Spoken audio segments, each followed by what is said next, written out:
like life, we know it can be hard. And it can be surprising, too.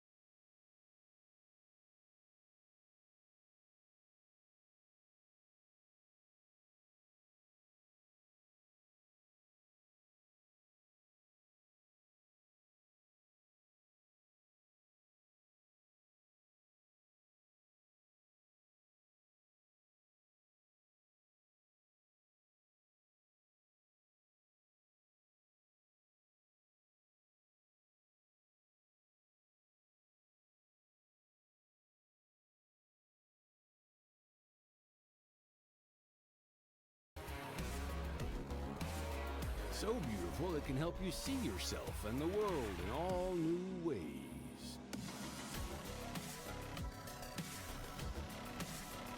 In the art of farming, the soil is the canvas, the seeds are the paint, and the harvest is the masterpiece.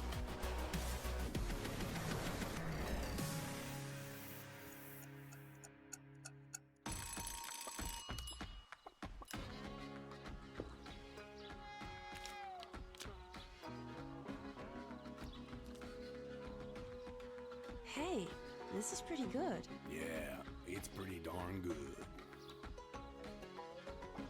Is it missing something?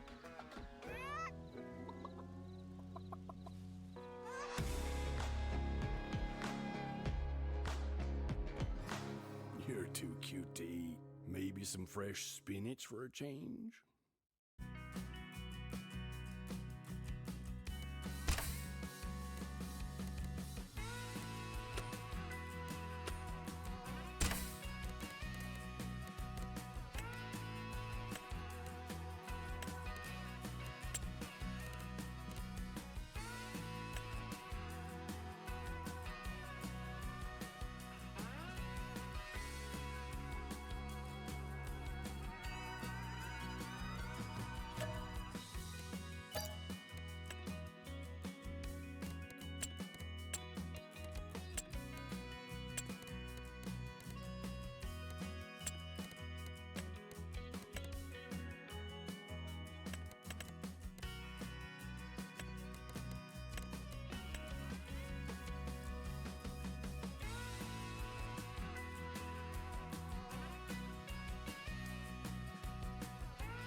Guten Tag. Alle miteinander. Wie geht's euch? Wo ist denn jetzt mein Ding da?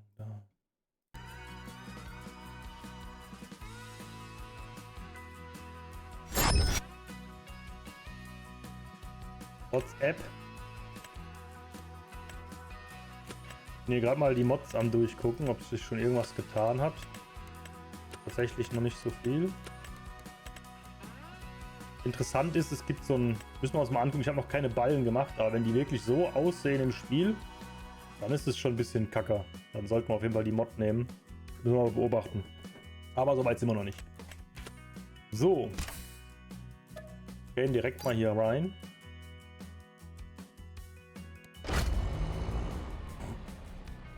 Dann können wir mal noch eben gucken wegen der Round the Licht.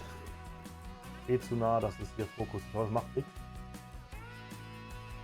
Ah, wobei, doch, theoretisch könnte er sogar hier fokussieren. Krass, krass, halt.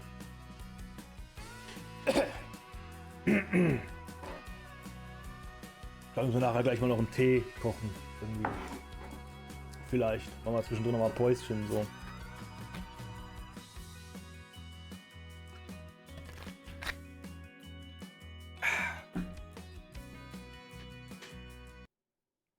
Hier, Ladebildschirm des Todes, oder was?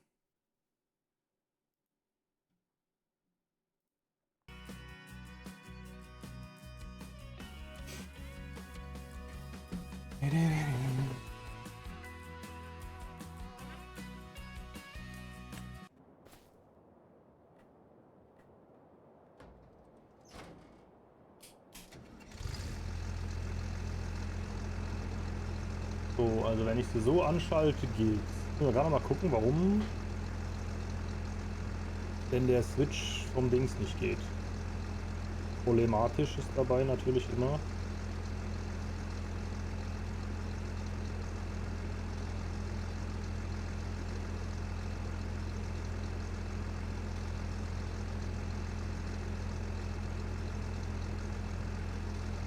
Ah, komm.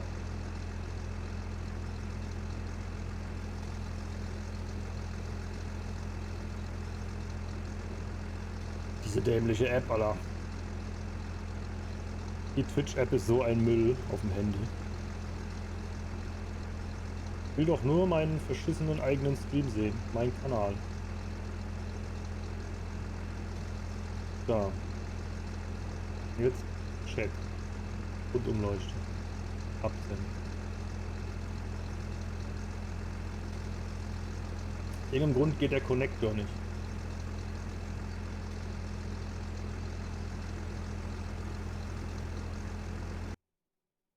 Mal hier beim Sammy gucken, was er da kaputt gemacht hat.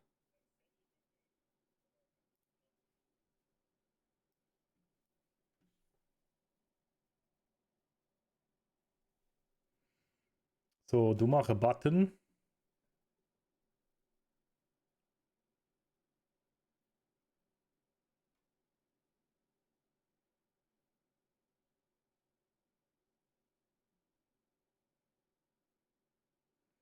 Keyboard Simulate Press.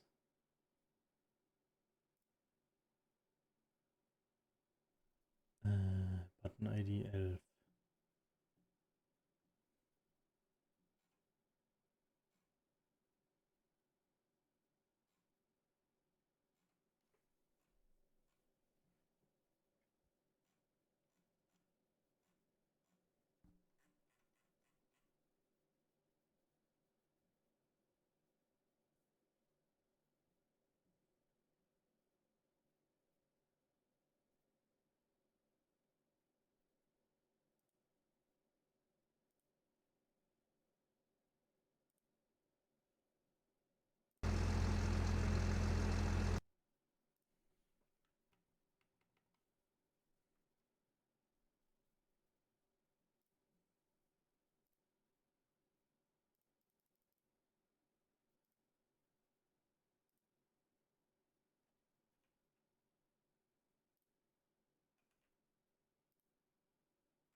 Trigger Button. Trigger Extension. Keyboard Simulate Press. Ist eigentlich schon das Richtige, ne?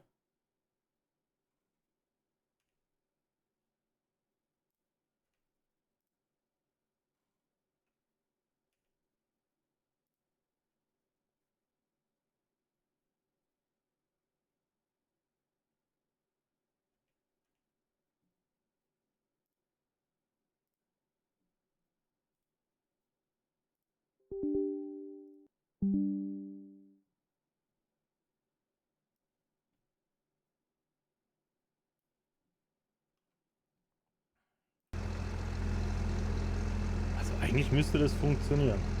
Mir ist noch nicht ganz klar, warum nicht.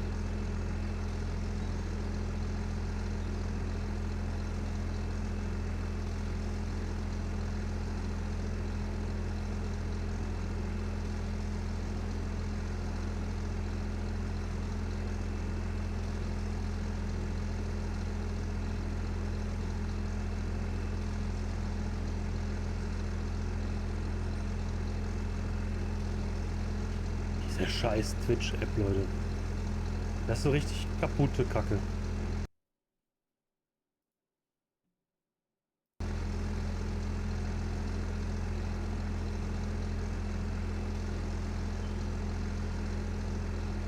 Nix App.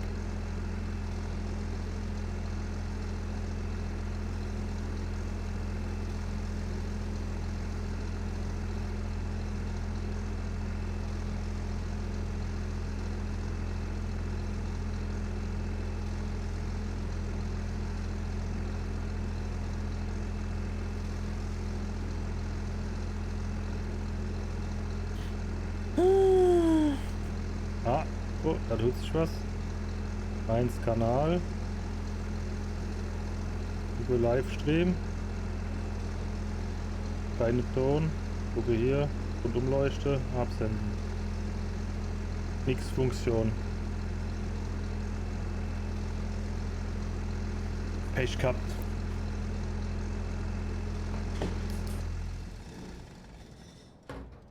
So.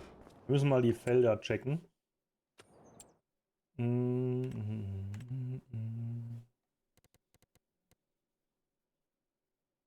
Nee, das war ein Kreuz. Hier war Felder. So. Wir haben 3 Felder, auf denen aktuell nichts drauf ist. Theoretisch müsste mir doch anzeigen, was da pflanzt ist.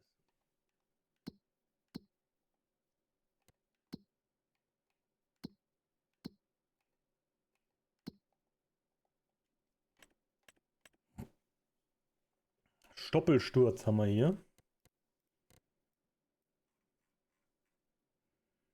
Irgendwo gab es auch so ein Erklärbär-Dings-Dongs, ne? Sollen wir mal reingucken, was dann da Stoppelsturz und in welcher Reihenfolge was abzuarbeiten ist. Das ist gegrubbert. Und das ist gepflügt. Das heißt, hier können wir säen und hier können wir säen.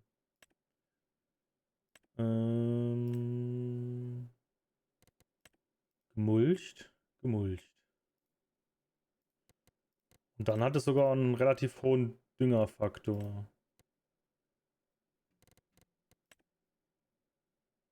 Hotspots.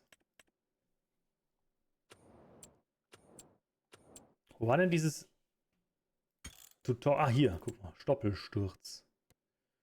Das heißt, eine Suche geben würde, wäre richtig geil, ne?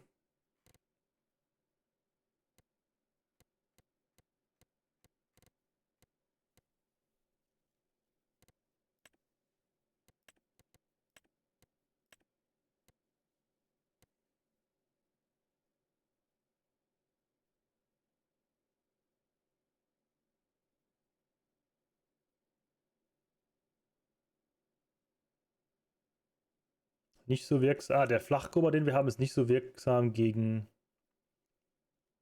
Unkraut.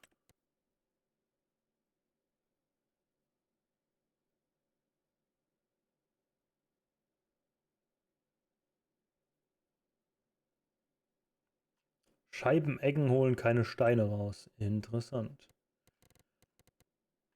Und wo finde ich was zum Stoppelsturz? Galken, Düngen, Unkraut, Steine sammeln, walzen, mulchen.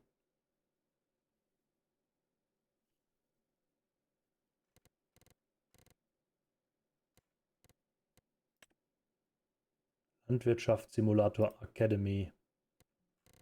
Ja, denn würde ich sagen, wir pflanzen hier erstmal irgendwas an. Dafür brauchen wir den Trecker hier und die Sämaschine. Was kann unsere Sämaschine überhaupt alles? Nix, ne?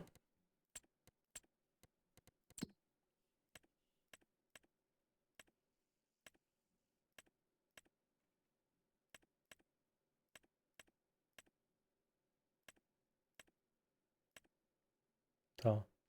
Ah ja, doch. Wir können hier verschiedenes Zeugs machen.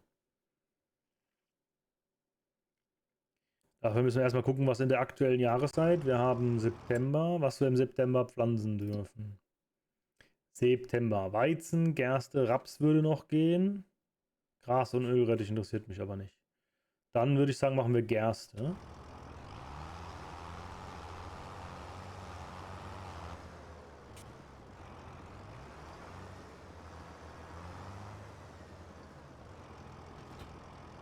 Ah, wir haben natürlich genau gar nichts da.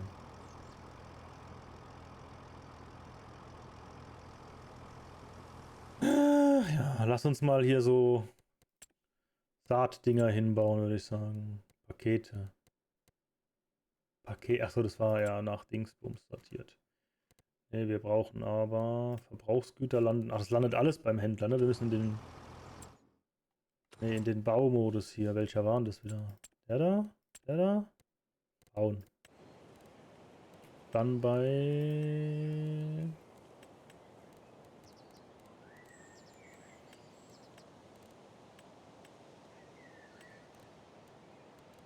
Ne, hier.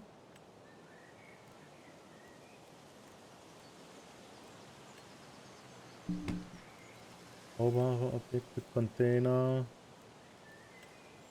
Das war der Wassertank.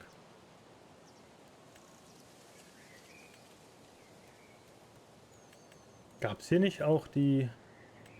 Einfach ein umgebautes Silo hier, ne? Interessant.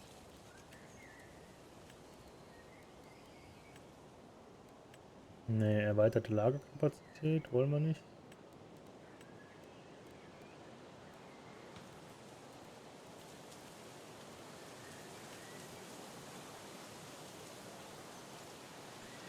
Waren es damals echt Mods, mit denen man Getreide und so bei sich kaufen konnte?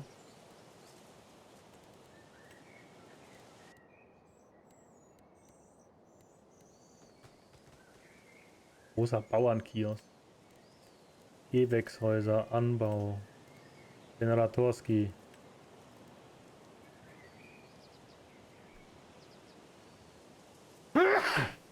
Heieiei, Entschuldigung. Ja, da müssen wir ja doch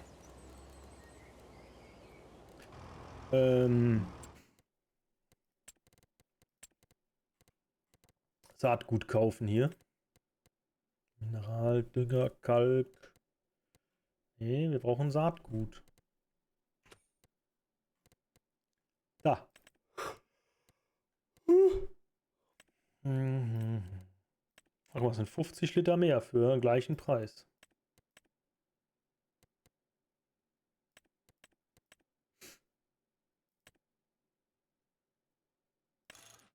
Wir nehmen mal 2.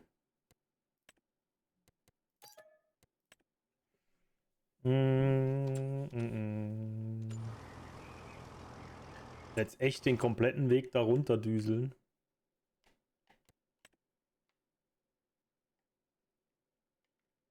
Zum Händler, ne?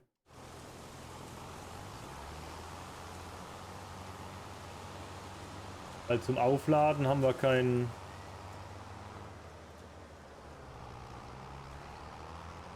Erstmal einen Kran und ein Dings, Gabelstapler und Zeugs und so.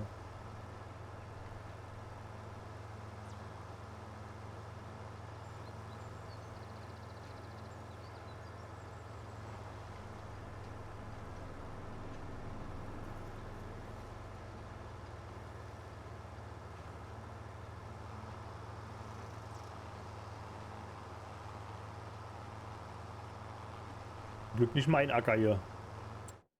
War überhaupt richtig? Ja. Hoppala!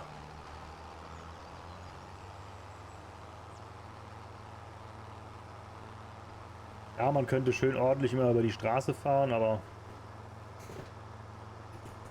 Ist da ja und so. War ja viel zu einfach. Muss nur bei meinen eigenen Feldern aufpassen. Aber wir könnten ja hier die Feldwege fahren. So umgehungsstraßenmäßig, ne?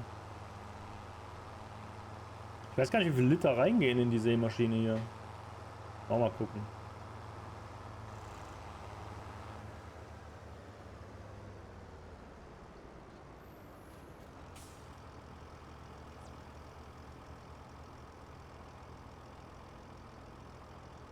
Bisschen mehr als eine Palette.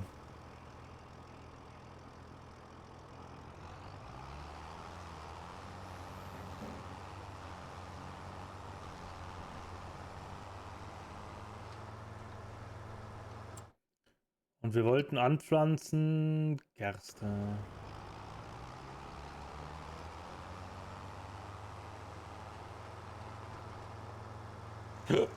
Hoppala. Wie geht's euch? Wie war euer Donnerstag?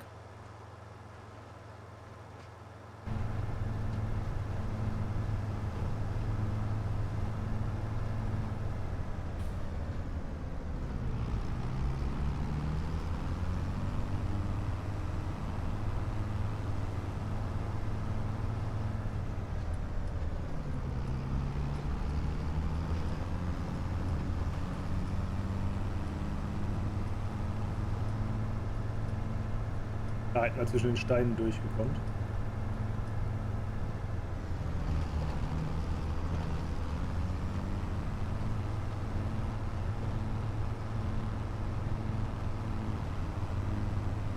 Hier ist ganz schön viel Unkraut auf dem Feld, sehe ich gerade.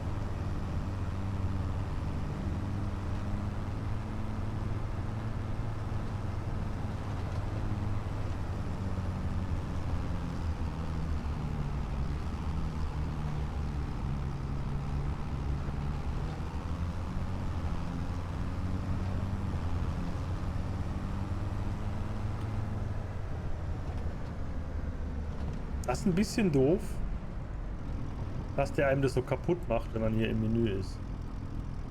Automatisch, Linienanzeigen an, seitlicher Versatz, Bearbeitungsrichtung. Automatisch.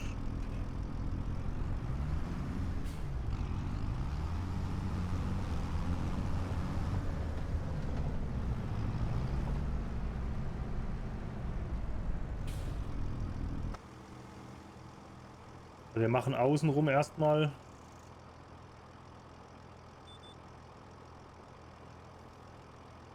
wir haben Gerste, ja.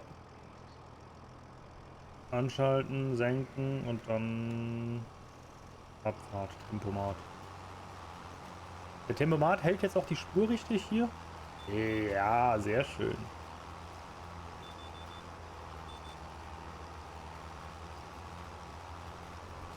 Okay, das Außenrumfahren ist noch so ein bisschen. Mal gucken hier.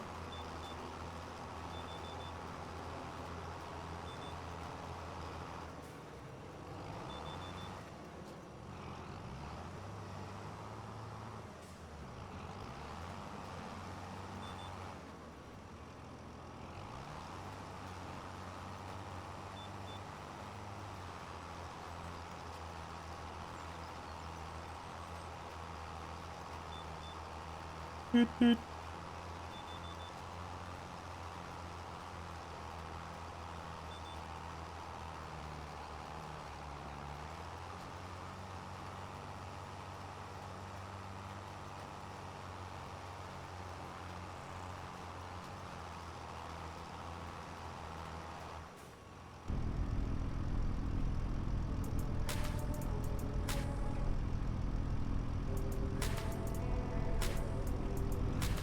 Und Radio wechseln geht nicht mehr, oder wie?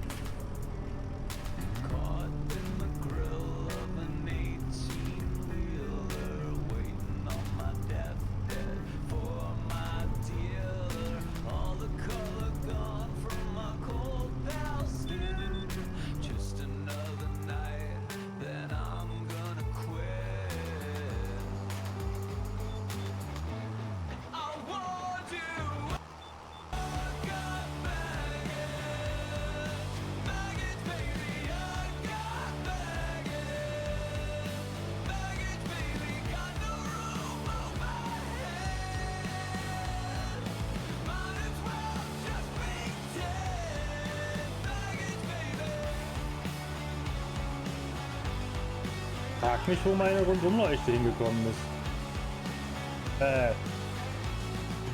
Warum ich das Radio nicht wechseln kann.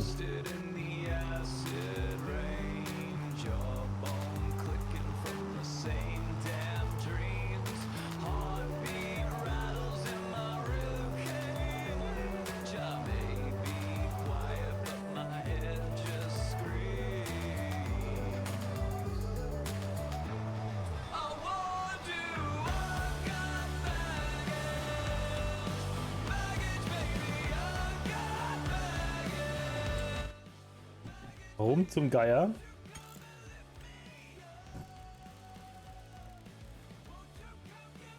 Hä? 4 und 6.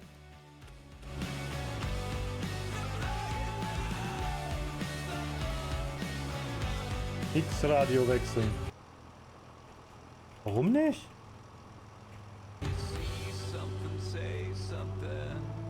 Ging doch beim letzten Mal noch. Spiel kaputt oder wie?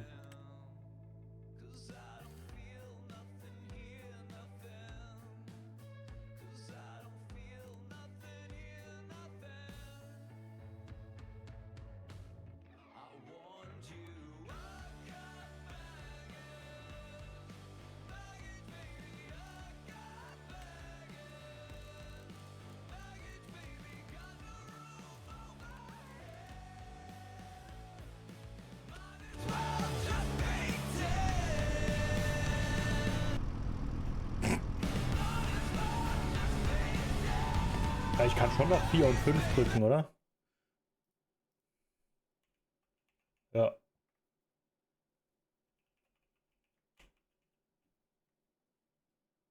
Das ist ja strange.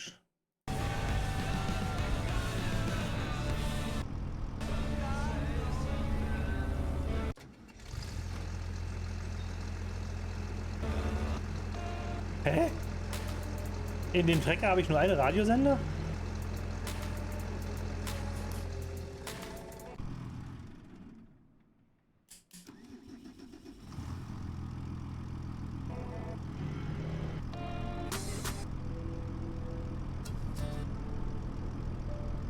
Komisches Zeug.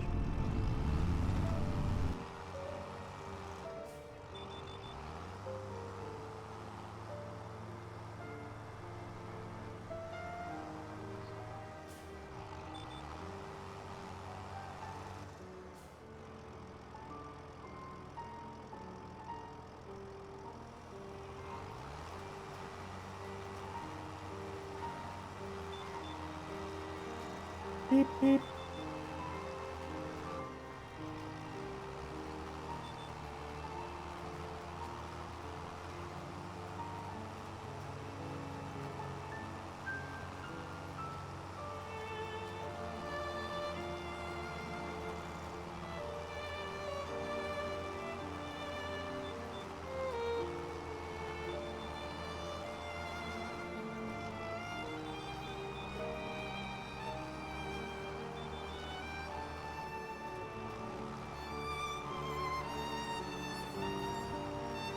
Wir 3 Runden Vorgewände aktiv?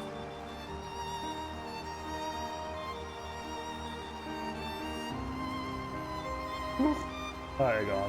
Passt schon.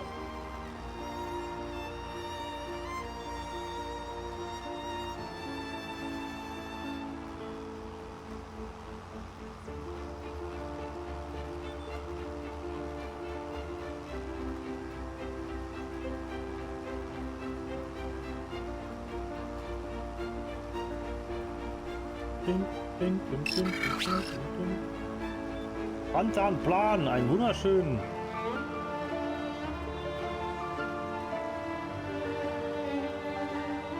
Na, alles fit?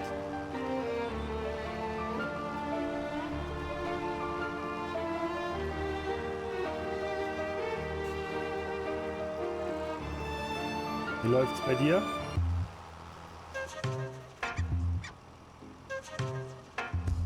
Ah ja.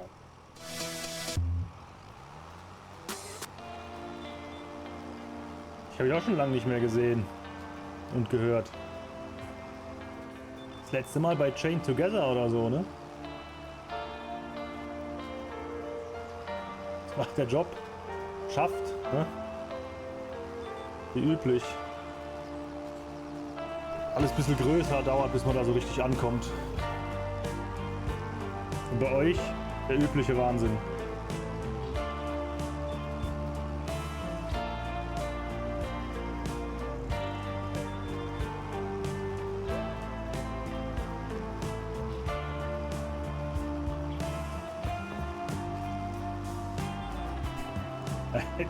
Hätte mich auch gewundert. Irgendwelche spannenden Entwicklungen.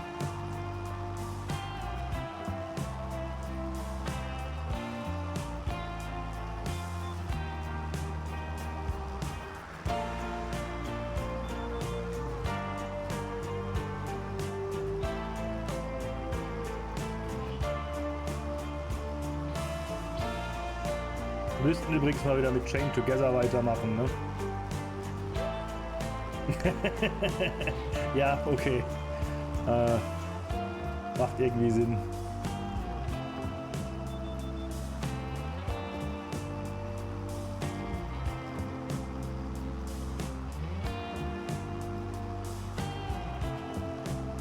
Und wir gucken, wen man noch dazu nötigen kann. Weil war ja eigentlich ganz lustig zu viert mit den anderen beiden.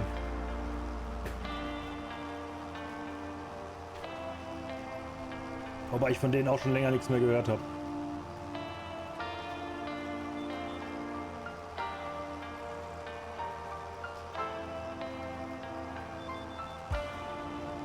Hast du eigentlich schon mal gestreamt irgendwann zwischendrin?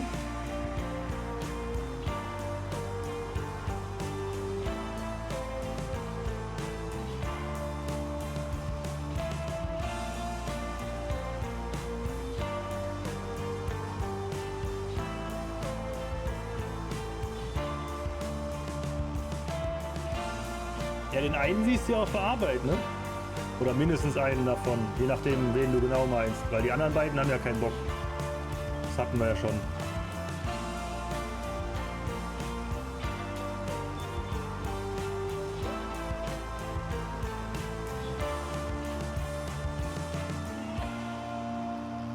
Kommt aufs Spiel drauf an, ne? Mit Controller geht es immer, auch von der Couch. Aber ja, verstehe ich.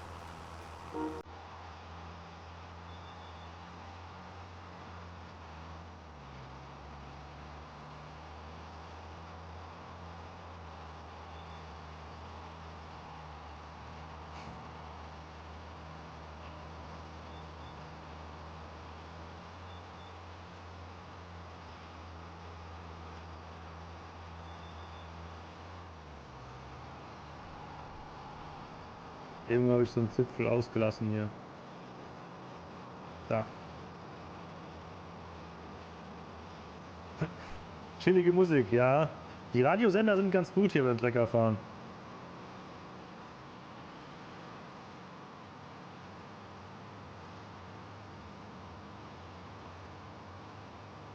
Was zockst du aktuell so? Noch WoW oder wieder?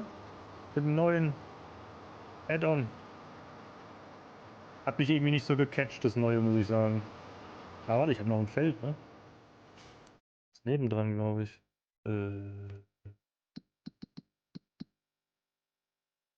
Ja, hier, 28. 28 können wir noch schnell weg. Warcraft 3 Classic oder dieses Reforge?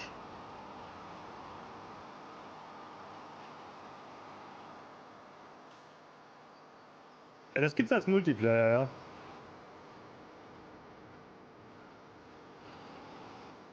Entweder klassisch als einfach Ackerbau oder es gibt, aber gibt's nur im vorherigen Teil, gibt's diesen Competition, wo die so Wettkämpfe machen.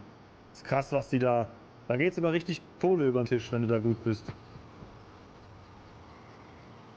In dieser Farm-Simulator-Liga-Dingens.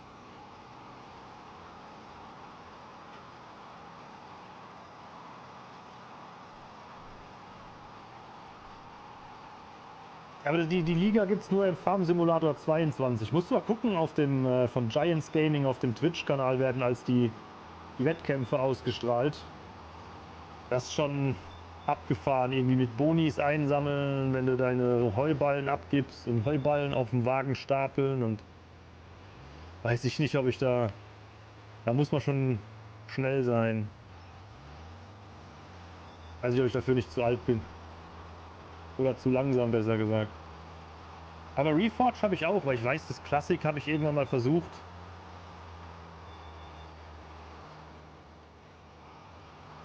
Du, ich spiele seit Farm Simulator 2015. Spiele ich alle Teile und habe im Schnitt, ich würde sagen, 300 Stunden immer reingesteckt. Ich mache das gerne, super entspannt. Kopf aus, Musik an und dann bisschen schlafen dabei.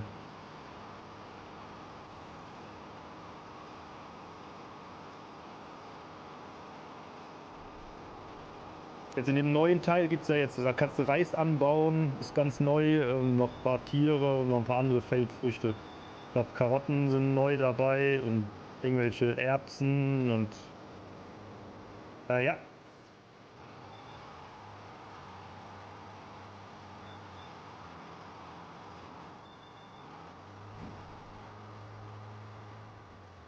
Zu weit weg vom Kurs. Ja.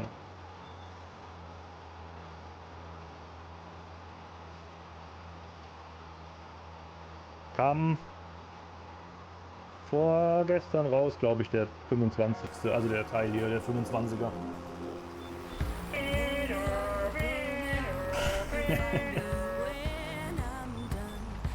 Oh je. Aber genau die richtigen Sachen entdeckt.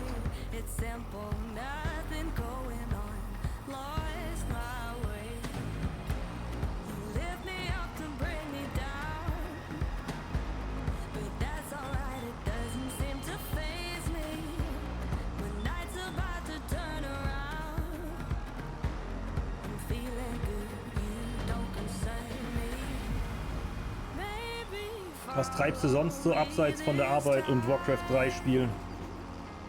Irgendwelche spannenden Sachen am Start?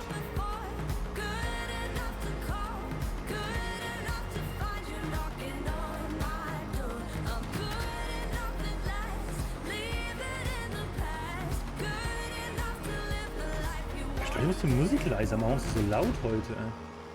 Nischt wie immer, sehr gut. Never change a running system oder so, ne?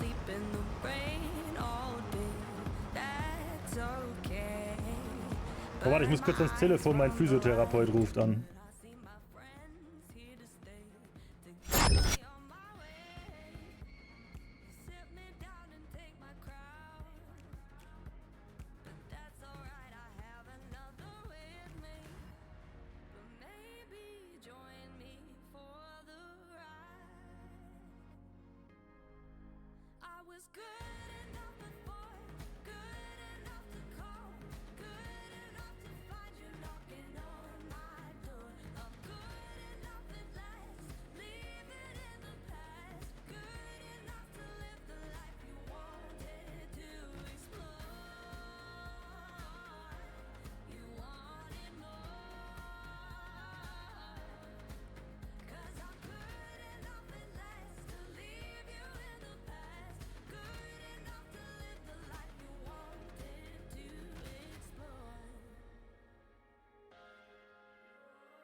Ach so. Oh, hab ich falsch Knopf gedrückt. Ne, wobei passt eigentlich. Geht so. Geht so. Ah, Musik wollte ich leiser machen, weil die mich so anbrüllt. So, Radio. Kommt immer auf den Sender drauf an, der. Vorgestern habe ich Classic gehört. Der war super leise. Ah, das wird doch nur lauter, oder? Arschen.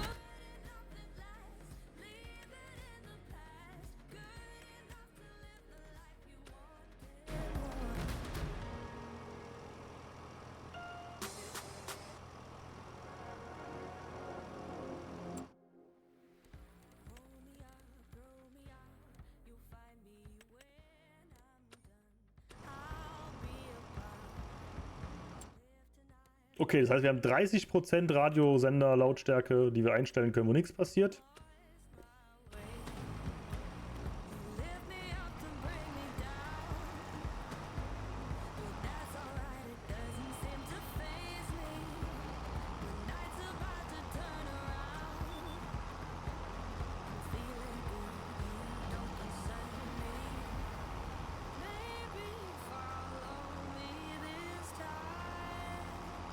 Oh, mein Glasfaser wird gelegt am nächste Woche Donnerstag. Also ins Haus.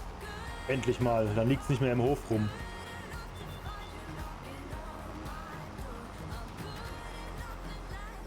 Was? Machen, aber nichts tun? Was? Kann ja nicht folgen.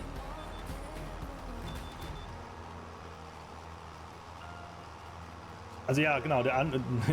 Ja, aber also das Licht kommt noch nicht an. Das heißt, die zwischen irgendwo Bad Dürkheim da hinten und irgendwelchen Dörfern liegt die Leitung noch nicht. Ist für, ich glaube, 26 geplant. Nachdem es jetzt 2,5 Jahre in meinem Hof gelegen hat, legen sie es mir jetzt endlich ins Haus rein, nächste Woche, damit es dann 2,5 Jahre im Haus rumliegt. Das ist so eine Verarschung, ey.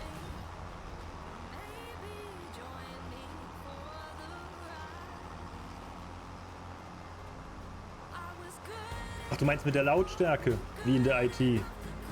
Da macht und tut sich nichts.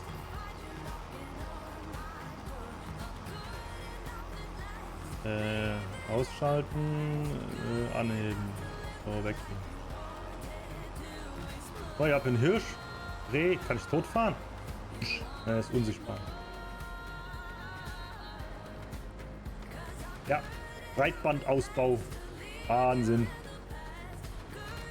Und die machen sich Gedanken, Kupfer bald abzuschalten, die Idioten. War doch gerade irgendwie eine Debatte, wenn ich es richtig im Kopf habe. So, wir haben gesät. Was brauchen wir als nächstes? Ich habe keine Ahnung. Ich habe lange nicht mehr gespielt. Düngen, glaube ich, ne?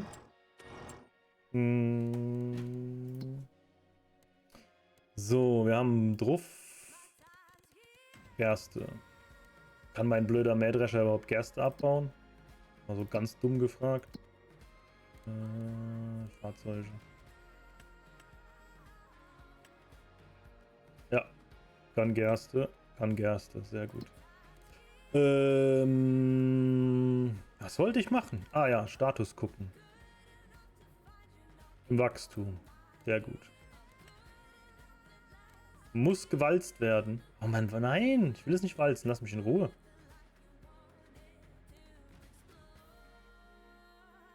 Warum soll ich das jetzt walzen nach dem Säen? Macht gar keinen Sinn, oder? Sagt er die Hilfe-Dings dazu. Walzen, walzen. Teilkran, Bund, Säge. Walzen. Wenn du das Saatbeet nach dem Säen walzt, gibt es einen Bonus. Na ja, dann kaufen wir uns eine Walze, würde ich sagen. Abfahrt. Spatenmaschine. Nein, ich möchte eine Walze kaufen, keine Spatenmaschine. Flug. Walze. Hier. 120 Pesen, 275. Wie viele Pesen hatten unseren Traktor? Nein, nicht Spieleinstellungen hier. Ist kein John Deere, das ist der Akku. Der hat 160 bis 225. Danke fürs Gespräch. Jetzt weiß ich, was meiner hat nicht. Wenn wir aber zur Werkstatt fahren, können wir den, glaube ich, auch upgraden, ne?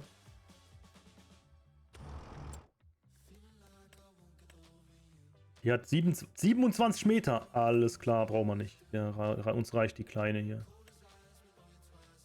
Standard. Crossboard.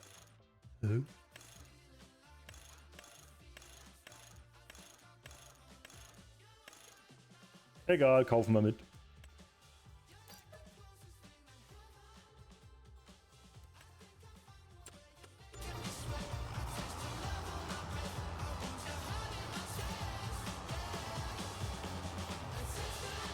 Was sagen eigentlich unsere Gewächshäuser?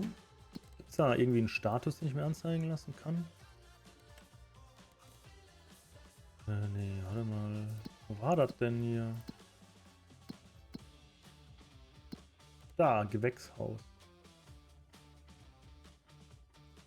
Ausgehende Erzeugnisse 10 Liter. Zyklen pro Monat 48. Was auch immer. Pilze wachsen schneller.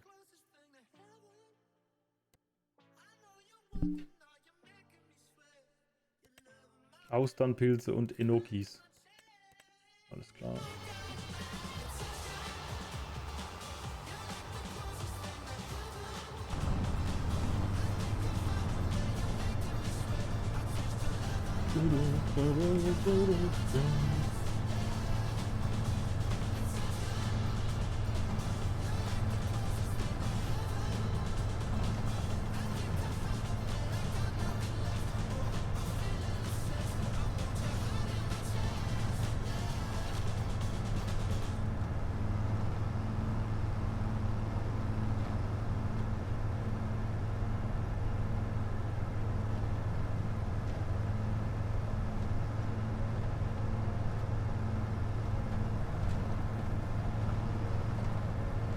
Aber war knapp mit dem roten Auto gerade, ey.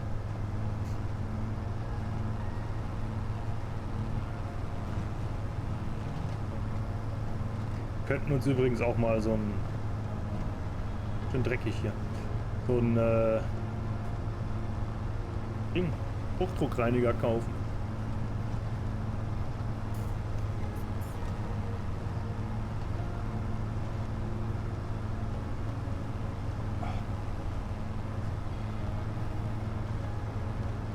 Uhr, ich wollte mir noch einen Tee kochen, ne? Jetzt müssen wir rausfinden, wo wir den Trecker hier... da ist der Einkäufer. Da ist Dings, hier können wir den Trecker upgraden.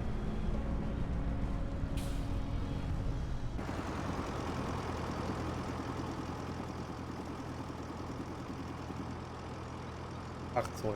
Lackzustand ganz schlecht. Reparieren. Yes. Neu lackieren. Yes. Konfigurieren. So, wir haben Motorvariante ganz klein. 24.000 für einen besseren Motor. Alter. Trellborg. Continental, Mitas. Okay, interessiert mich jetzt irgendwie nicht so wirklich. Reifenvariante Standard. Radgewichte, dann drückt es mehr rein. Mittlere Bereifung. Mittlere und Gewichte. Breitreifen. Alter. Pflegebereifung. Zwillingspflegebereifung hinten. Zwillingspflegebereifung komplett. Zwillings hinten. Zwillings komplett. Standard. Ja, wir bleiben mal bei Standard. Ach, man kann die Frontgewichte... Das ist ja cool. Kann man jetzt einbauen direkt.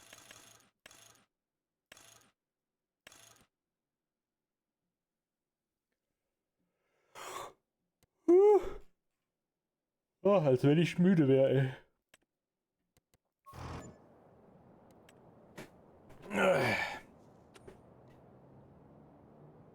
So, neu lackiert, sieht immer noch aus wie Scheiße, ey.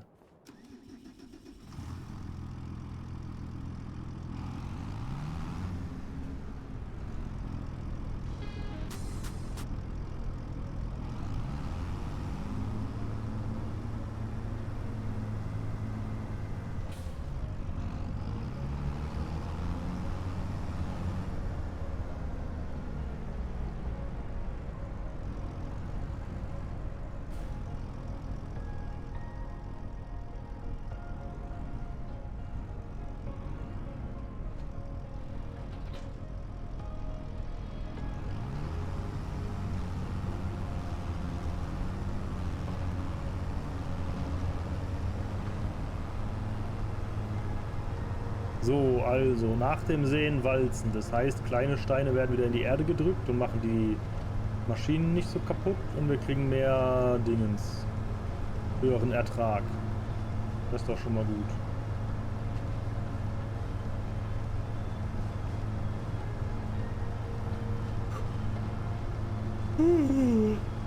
Ja.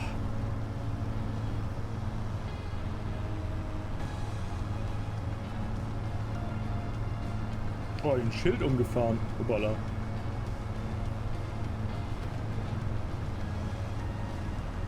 So, und hier kann man nämlich jetzt zwischen der Steine entlang abkürzen. Easy.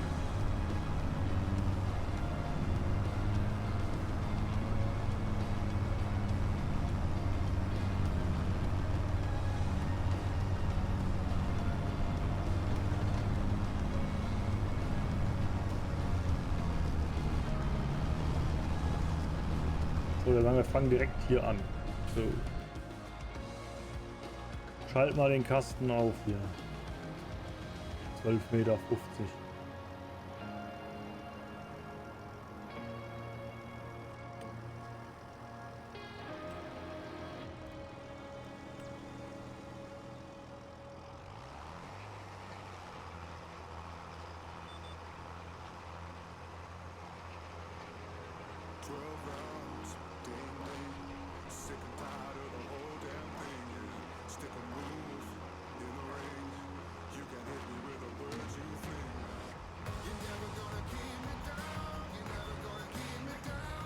Ah, warte, hier müssten wir vielleicht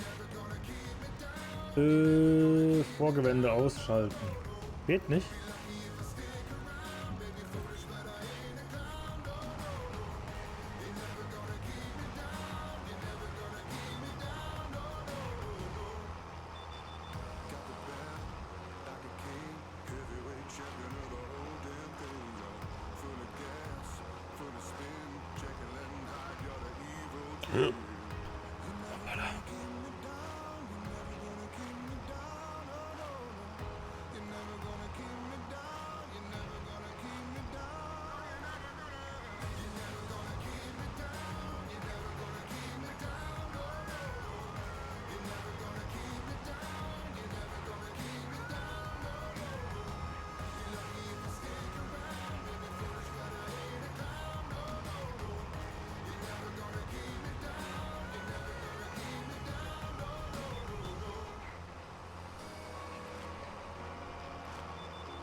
Ich will gleich wirklich mal einen Tee kochen gehen. Ey.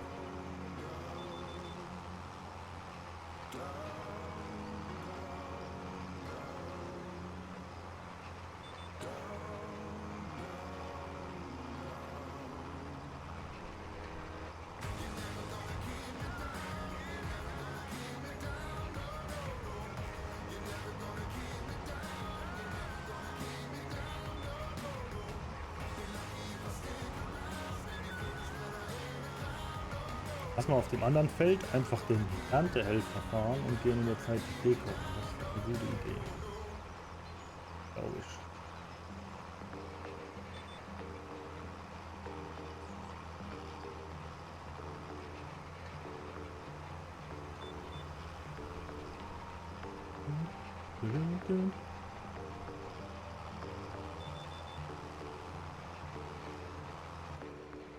So, Sammelklappe hier.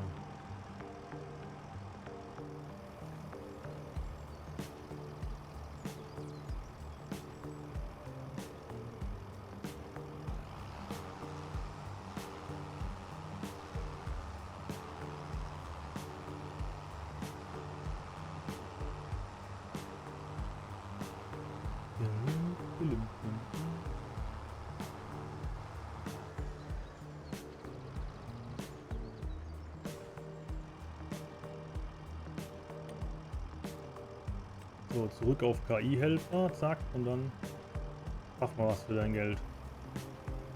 In der Zeit gehe ich mir einen Tee machen. Bis gleich.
Ah, da hat er ja fast fertig gearbeitet, der Erntehelfer hier. Das ist ja super.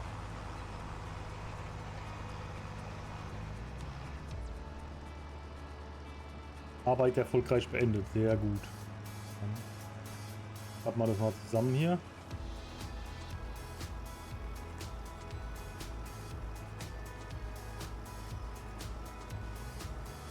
Mein ganzes Feld kaputt.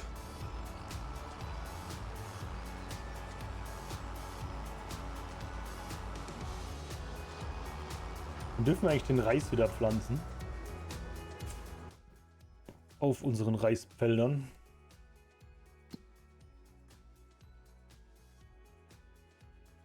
Ja, aber Erntezeit, das heißt April, Mai dürfen wir den wieder pflanzen. Okay. Buschbohnen. Mhm.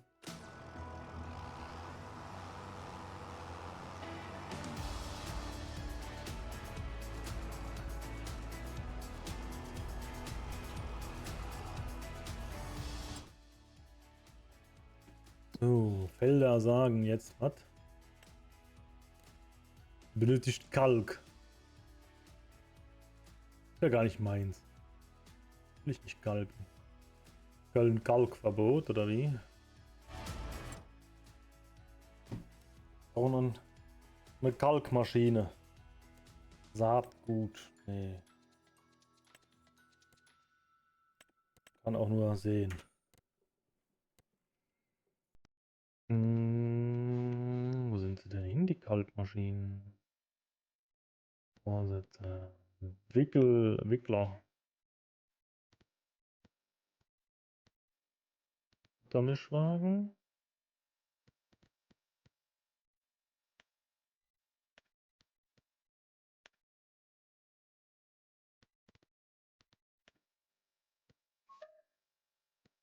Wie steht beim Händler bereit? Früher musste man den immer irgendwo platzieren. Steht er beim Händler und was mache ich denn damit? Wie kriege ich den da weg? Schieben. Oder wie?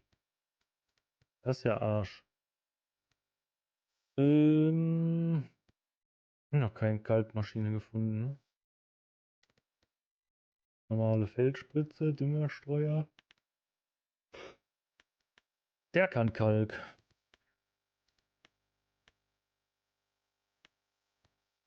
Aufbau. Klein. Groß. Groß. Reifen. Streuteller. 6 Meter Streueinheit.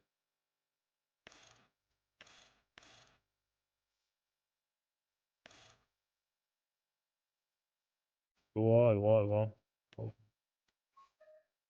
Okay. Müssen aber noch irgendwie Kalk. Verbrauchsgüter. Kalk. Guck mal da. 2000 für 450. Da tut sich nichts. Gibt es hier nochmal irgendwie Herbizid, Flüssigdünger? Ich mag aber lieber Big Bags. Was geht rein? 12.000 Liter hatten wir gesagt oder so, ne? Wobei, wenn wir die nicht brauchen, von der Größe her, lass mal 6.000 Liter versuchen, dann gucken wir mal.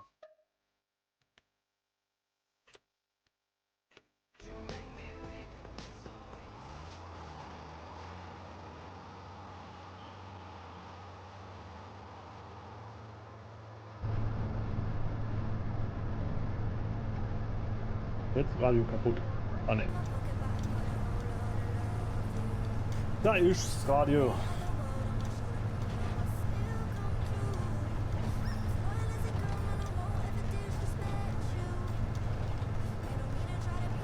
Ja, guck mal, über die Kamera ja gar nicht wieder angemacht. Das ist ja ein Unding.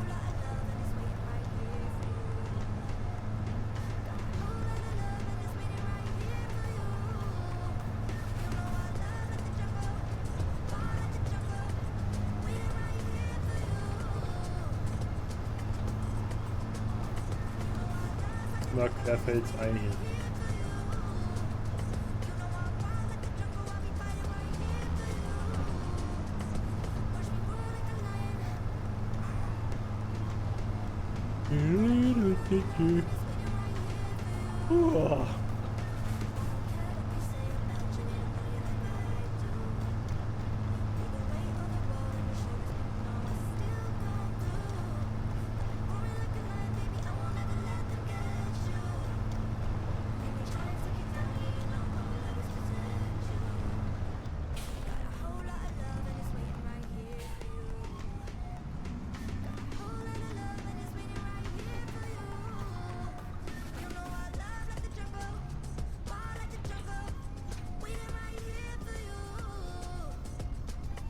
Alter, das ist ein riesiger Anhänger, fällt mir gerade mal so auf, ey.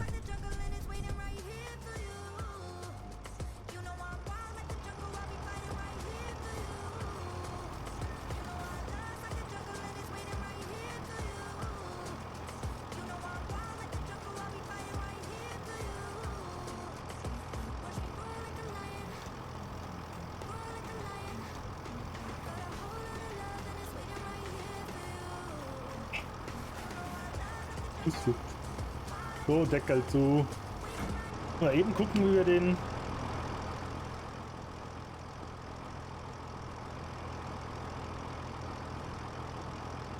Gehört hier, ja, und wie kriege ich den hier weg?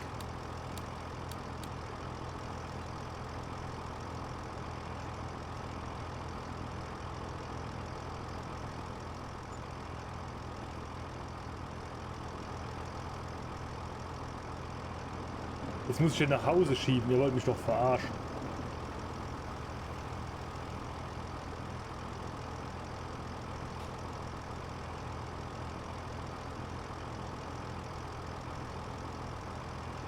Geht beim Laufen eigentlich auch Autopilot dann? Ah, geht aber Tempomat. Ja dann. Ah, warte, ich muss mal eben kurz den Trecker ausmachen, fällt mir so ein. Braucht ja nicht unnötig Sprit. So, schieben wir das Ding mal nach Hause. Ja. Abfahrt. Hallo. Tempomat. Bitte zunächst den Motor. Junge, das ist ein...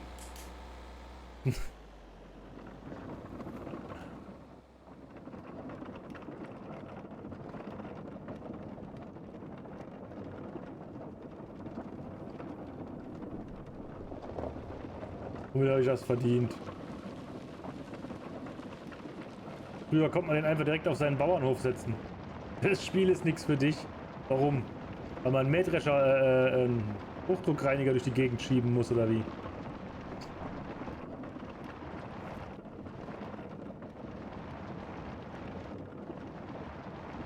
Vielleicht haben wir den übersehen. Vielleicht gibt es den nur noch hier im Baumenü. Wo war das denn? Bauen. Früher konnte man den hier im Baumenü irgendwo bei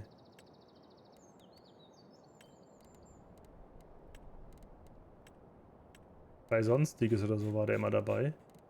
Das ist ja krass. Den gibt es einfach nicht mehr. Aber wir laufen wenigstens weiter, während das Baumenü offen ist. Dann verschwenden wir nicht ganz so viel Zeit. Immerhin Kühe, Pferde, Schweine, Schafe, Hühner, Bienen, Sonstiges. Hundehütte. Die können wir bauen. Wahrscheinlich kann man den irgendwie auf seinen Anhänger hinten aufladen.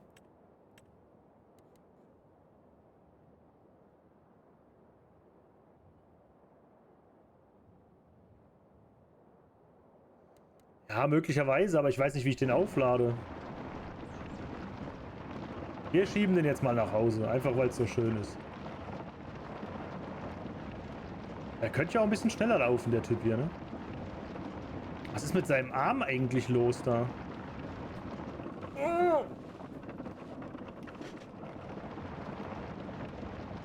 Junge, was macht der da? Keine Arme, keine Kekse. Und T-Rex.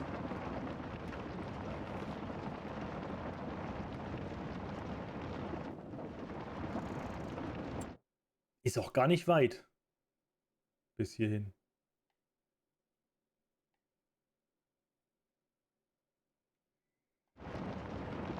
Wenn wir hier querfelds einfahren, sind wir schneller. Ja, die geht leider nicht. Mein Programm dafür. Erstmal abgesehen davon, dass der Kerscher keine Rundumleuchte hat.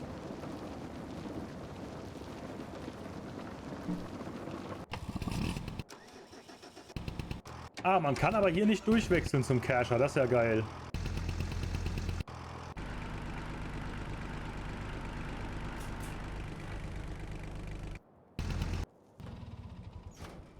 Mach sie dir an hier. Guck.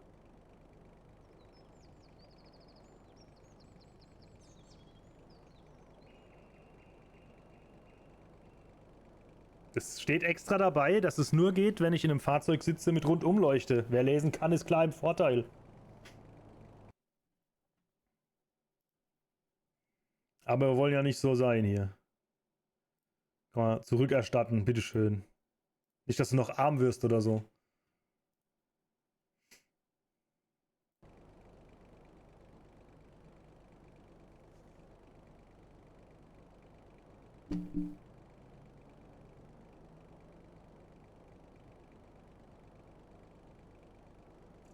Muss eigentlich da stehen. Ich habe extra einen Text dafür geschrieben.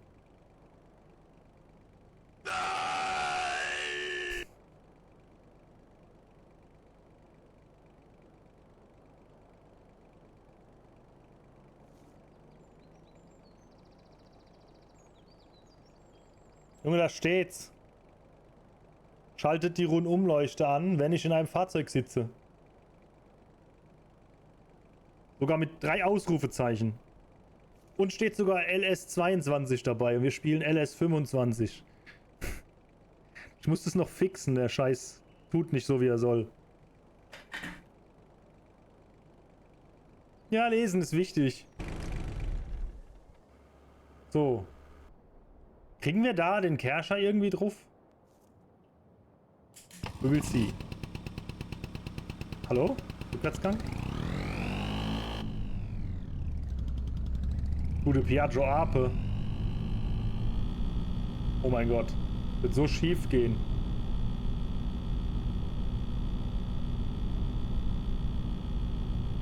Junge, 38 km/h kann ich auch zu Fuß laufen.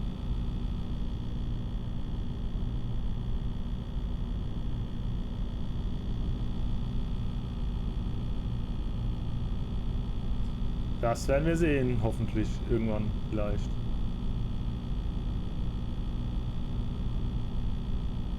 Erstmal müssen wir ankommen, ohne...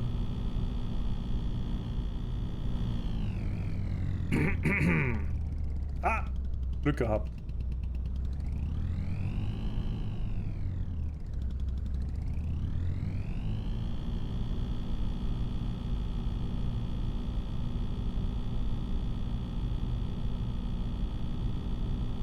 Hat ja nur 3 Räder, das Teil.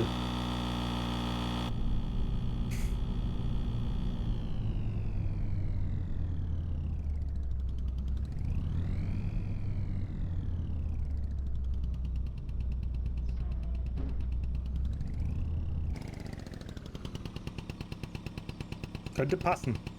Müssen wir nur irgendwie da drauf kriegen. Spanngurte. Ah.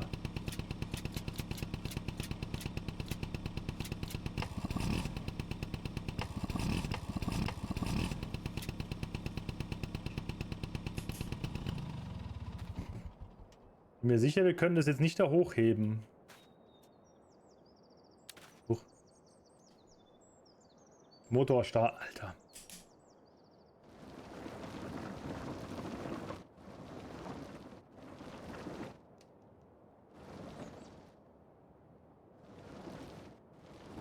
Brauchst du eine Rampe oder so ein Scheiß, ey.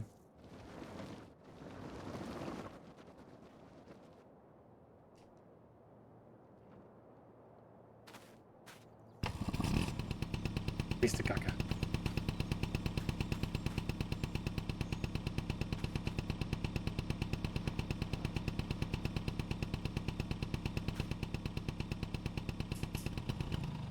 Na, da kann man uns wenigstens rein teleportieren in den Piaggio.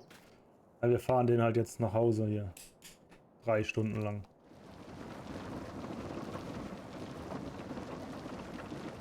Oh, sein Arm ist repariert.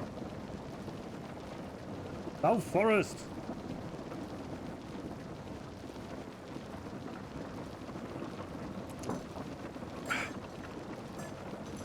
Na, immerhin kann ich den Tee umrühren.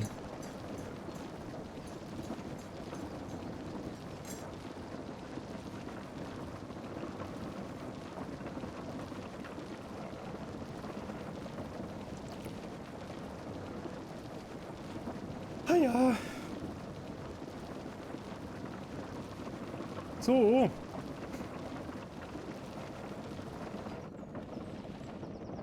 Ob wir das bis 21 Uhr schaffen? Ah, ich denke schon. Und alles nur, um den Trecker zu putzen, wenn er dreckig ist.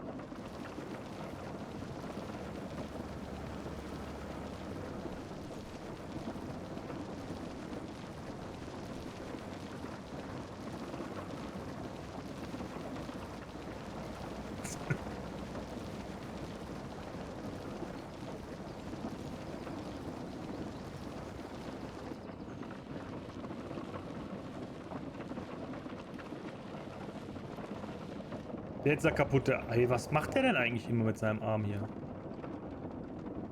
Hat er irgendwelche Probleme? Gicht oder so? Alter! Junge!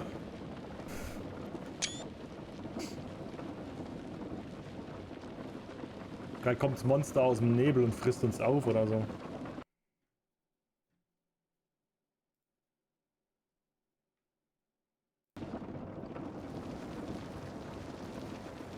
Ja, aber nur ein bisschen. Der verwächst mit seinem Arm oder so.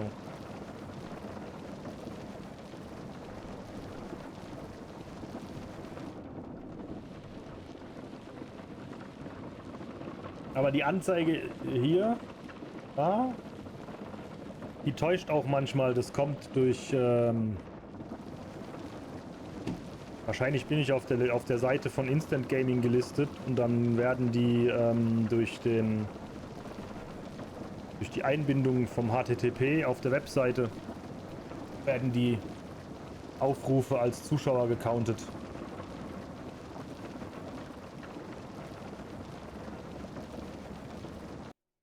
Ich gehe mal stark davon aus, dass ich bei Instant Gaming als beim Trecker-Ding drin bin. Ah, ne.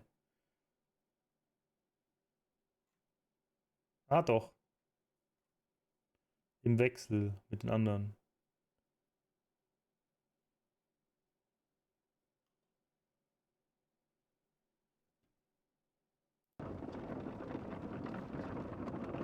Ja, vor allem bergauf, ey.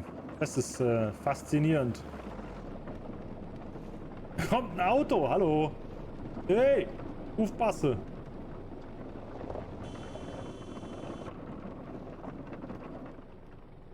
So nicht, mein Freund.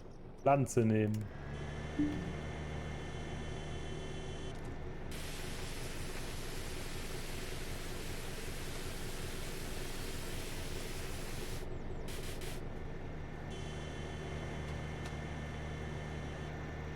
Guckt er mich einfach an hier. So, weiter geht's. Junge, die Straße könnten die auch mal putzen, aber der Dreck ist von mir. Leider haben wir keine Hupe an der Kiste hier. Motor an, Motor aus, Tempomat.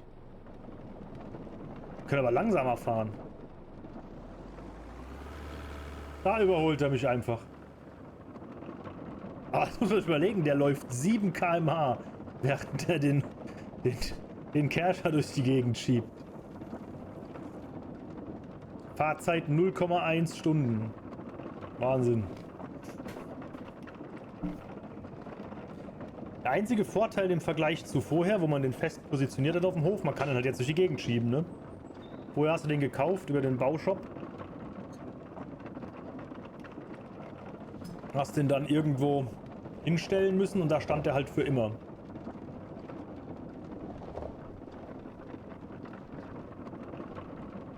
Kann ich hier eigentlich die Straßen sauber machen?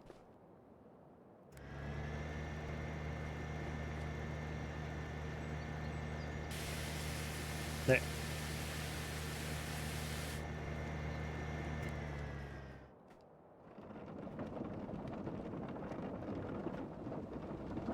Oh, Manu, moinsen. Na, alles fit? Geht's dir, mein Lieber? Wir haben uns einen Kerscher gekauft. Wir mussten den allerdings vom Händler bis hierher schieben. War ein bisschen doof. Nicht so gut heute. Ja, gab es tatsächlich mit Mods immer in den vorherigen Teilen. Dann mach's dir gemütlich und entspann ein bisschen, wenn du nicht so fit bist heute. Hilft vielleicht. Gib mir Mühe. Bis 21 Uhr sind wir am Start heute. Oh, das ist ja blöd jetzt hier. Kante zu hoch. Vielleicht habe ich es auch nur nicht gefunden, verladen auf Anhänger. Das würde mich auch nicht wundern. So, da geht's aber. So, den parken wir jetzt hier im Eck einfach. Ne, warte mal, wir stellen den hier vor die Hütte. Schlecht geschlafen oder die üblichen Spirenzchen?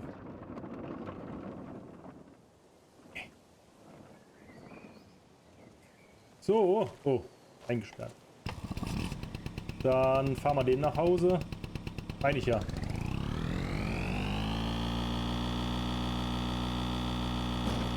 Wollte ich jetzt nicht ganz so öffentlich. Falsch. Sollte ja deine Entscheidung bleiben, das öffentlich auszusprechen oder nicht. Aber ja, kann ich verstehen. Da ist dann manchmal einfach zu viel zu viel. Hat der eigentlich eine Hupe hier? Oh. Bestimmt. Piep. Easy.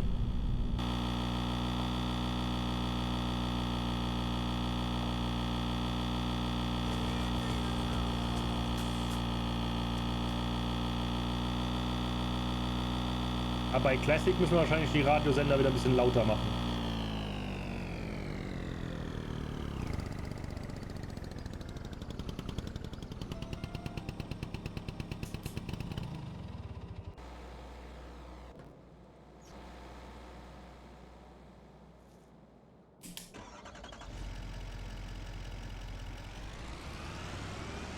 Erstmal hier ein bisschen aufräumen auf dem Hof. Kann ich hier mitten drin rumstehen, das Ding.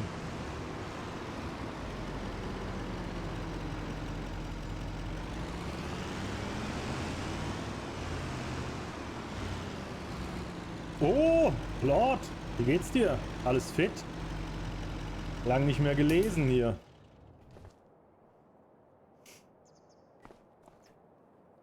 So, wo ist unser Trecker abgeblieben? Ah, hier. Geht der Motor an. Dankeschön. Wie geht's dir? Macht es, schönen Abend noch. Und wir schreiben noch mal wegen hier Chain Together und so.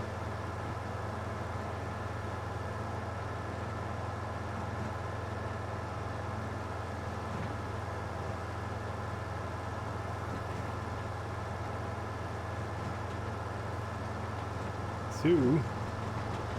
Dann können wir unser Feld noch kalken.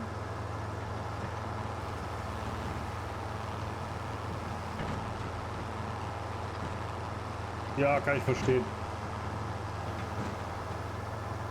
Irgendwo muss die Power ja herkommen.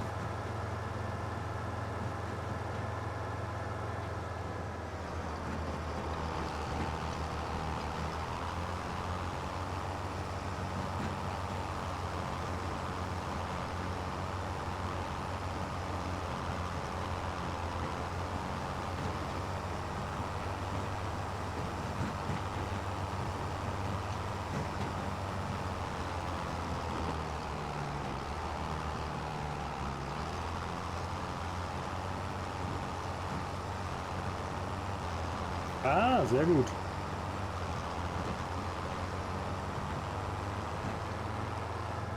So, hast du schon, also du hast ja auch Farm Simulator gespielt, ne? Hast du auch den 25er oder spielst du oder hast du vor, den zu spielen?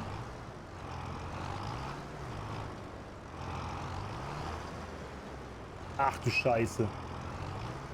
Okay, ich habe glaube ich 2,4 für meinen bezahlt. Das ist aber auch schon... Habe ich gemacht, ich glaube 2013. Müsste jetzt 11 Jahre, 12 Jahre her sein. Nie gedaddelt? Okay. So muss man ja nicht zuklappen. Der möchte aber aufklappen. Hallo. Aufklappen. So, wir müssen den Modus umschalten wieder auf Spurführung. Ein Vorgewende und einmal durch die Mitte. Alles klar. Ja, irgendeiner muss den Scheiß ja machen. Kommt ja nicht von alleine auf den Tisch, ne? Die Kartoffeln und der Reis und so. Ein. Abfahrt.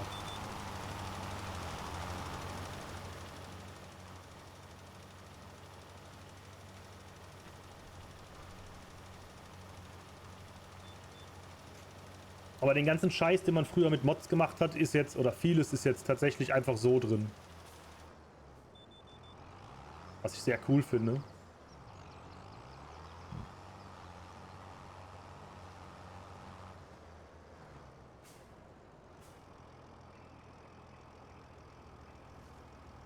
The Finals. Sagt mir was. Ich kann mal schnell nachgucken.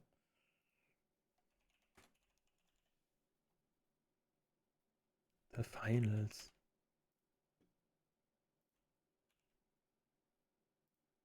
Ach, das war dieses Free-to-Play Online-Shooter-Ding. Ja, ja, ja. Ja, das ist halt nicht so meins, ne? Also ab und zu mal ja. Aber ich bin da so schlecht drin.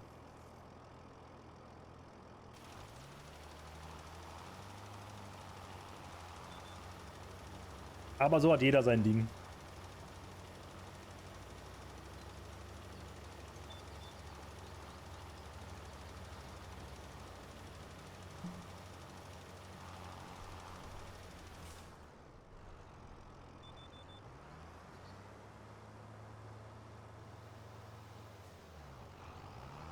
Ich werde nur langsam.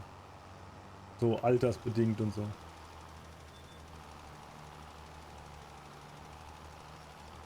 Ja, ich glaube, wenn ich eine Weile wieder Shooter spielen würde, dann würde ich wahrscheinlich auch irgendwann wieder besser werden.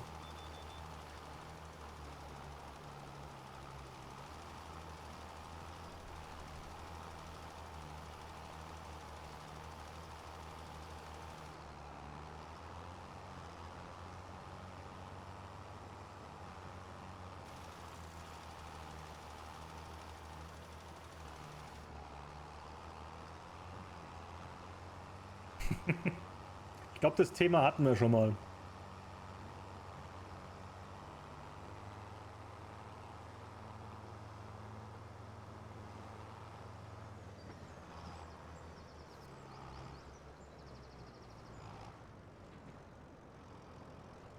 Ja, ja. Das mache ich von Hand hier, wenn ich mich hier auf den Dingsi verlasse, dann obwohl. Nein, hallo, hallo, nein, die, ja, die, da, so.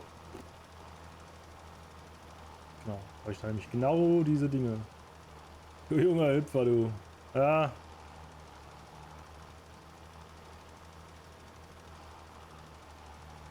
Einfach mal die fremden Felder mit gekalkt hier.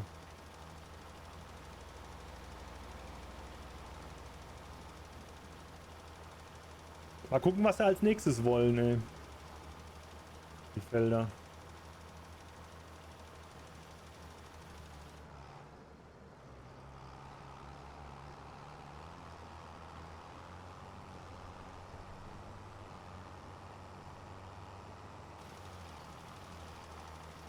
Den Zippel hier. Zack. Hier einmal kurz durch. Und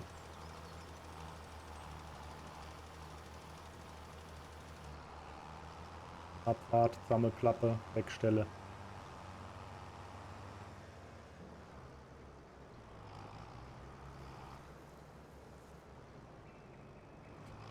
Tatsächlich nicht.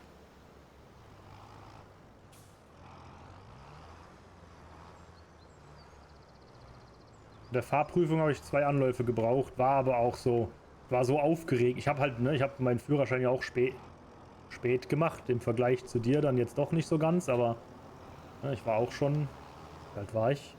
Keine Ahnung, 26 oder so. Ja. Der Fahrprüfer sagte, folgen Sie mal dem Bus. Und da der Bus so groß war vor mir, habe ich das Schild, dass da nur Busse reinfahren dürfen, so spät gesehen, dass ich schon mitten auf der Kreuzung war. Und dann, da war ich auch richtig angepisst auf den Prüfer. Da hat er mich noch ein paar Straßen weiterfahren lassen, dann erstmal auf den Parkplatz fahren, hat dann gesagt, parken Sie mal hier links ein und so, machen Sie mal einen Motor aus und tauschen Sie mal bitte einen Platz mit Ihrem Fahrlehrer. Wo ich mir dachte, Junge, hättest mich auch früher einfach irgendwo rechts ranfahren lassen können und sagen können, das war's. Nee, fand ich auch nicht so cool. Also, das mit dem Schild hätte ich sehen können, sehen müssen vielleicht. Da hätte ich vielleicht auch anders reagieren müssen. Vielleicht einfach auf der Straße stehen bleiben und sagen, oh, da darf ich nicht rein. So, dass er sieht, dass ich es gecheckt habe. Aber ich habe es halt gecheckt und dann war schon zu spät so. Von daher, naja, war nicht so schlimm. Das Nervige ist halt, du musst dann ja, ich glaube, 6 Wochen warten. Ich habe so Führerschein in 14 Tagen gemacht, weil ich den für die Arbeit, eigentlich nur für die Arbeit gemacht habe. Und wenn du dann halt deinem Arbeitgeber, der deinen Führerschein bezahlt und so, dann noch erzählen musst, so, ja, übrigens dauert 6 Wochen länger als gedacht, weil ich bin zu dumm zum Autofahren, so. Das ist dann irgendwie ein bisschen blöd, aber naja, was willst du machen? Das Leben geht weiter.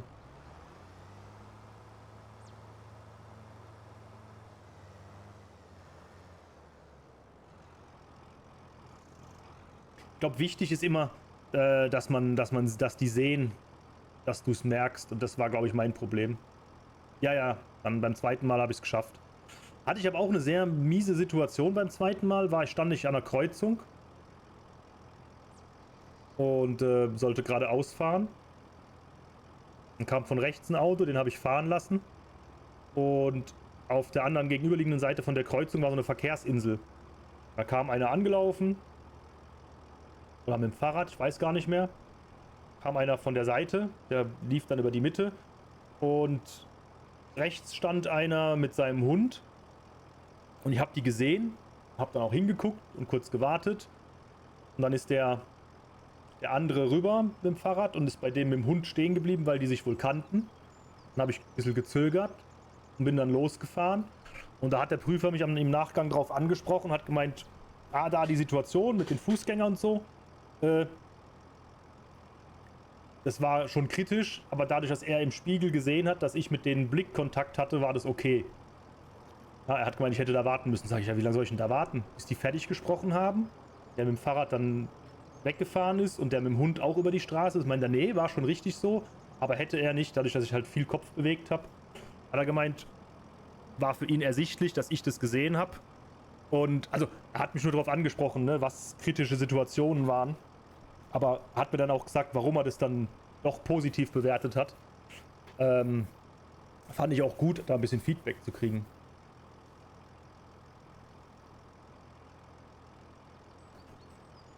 Ja, ich glaube, da ging es ihm nur darum, mir auch als Feedback zu geben, dass wichtig ist, dass er als Fahrlehrer oder als Fahrprüfer, der sitzt ja hinten, der sieht ja nur über den Spiegel, was ich so tue und über meine Bewegungen und so.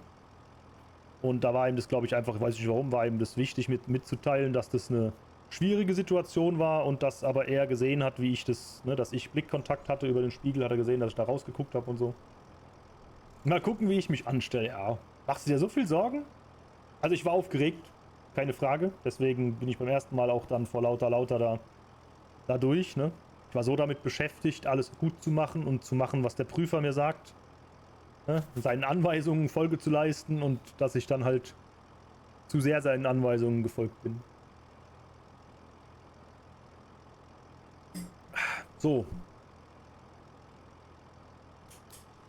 Motor aus hier, damit wir keinen Sprit verbrauchen. Müssen wir nochmal nach den Feldern gucken. So, Kalk wollen sie nicht mehr. Sie sind im Wachstum. Sie haben scheinbar keinen Dünger.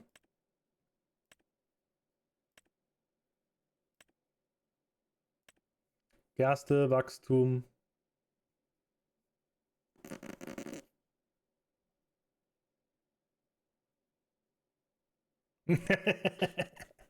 Einmal alles vorher rauslassen vor der Prüfung.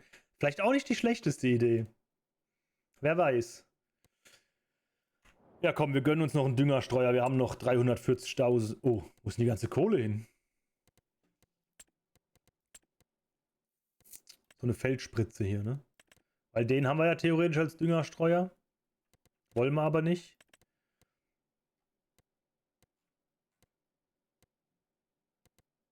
Was haben wir hier? 24 Meter, das brauchen wir doch hier gar nicht. 27 bis 33. 30 bis 40. 27, Alter.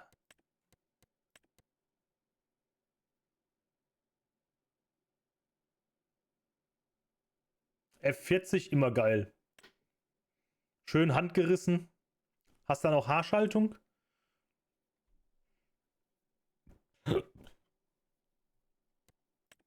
Ich glaube, wir nehmen den Konstrukt hier mit 24. Da können wir Herbizid und Dünger reinmachen, weil das heißt, damit können wir theoretisch auch Unkraut vernichten. Dann kaufen wir aber noch einen kleinen Trecker dazu. Radlader, Frontlader. Gibt es keine Kleintraktoren? Mittel, kompakt und... Hier, nee, das ist ja, der ist ja für Dingens.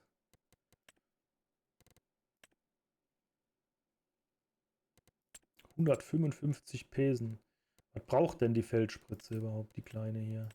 Steht nichts dabei, die braucht gar keine Leistung, das ist ja super. Das sind die Schmalspur-Dinger hier. Ne? Also der auf jeden Fall, bei dem bin ich mir nicht sicher, die sind auf jeden Fall Schmalspur. Der Punkt ist, wir nehmen keinen zu kleinen, glaube ich, weil dann wird es wieder Arsch. Aber auch keinen riesigen. Weil die sind auch schon wieder groß, die Dinger hier. Das ist ja kein Kleintrecker mehr. Ich bin ja Fendt. Ich mag ja Fendt tatsächlich. Oder Klaas. So einen hier. Zur Sicherheit einfach den dicksten Motor reingeböllert, würde ich sagen. Und dann nehmen wir... Nee. Nee. Pflegebereifung.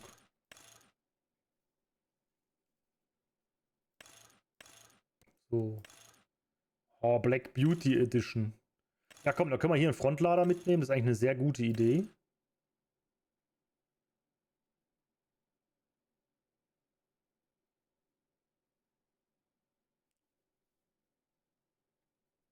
Ah, sehr gut, sehr gut.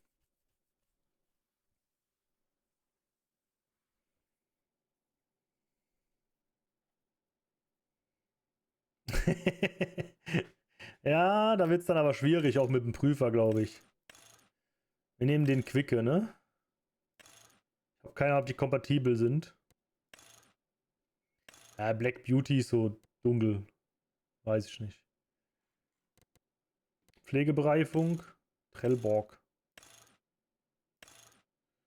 Die Mitas auch als Pflege?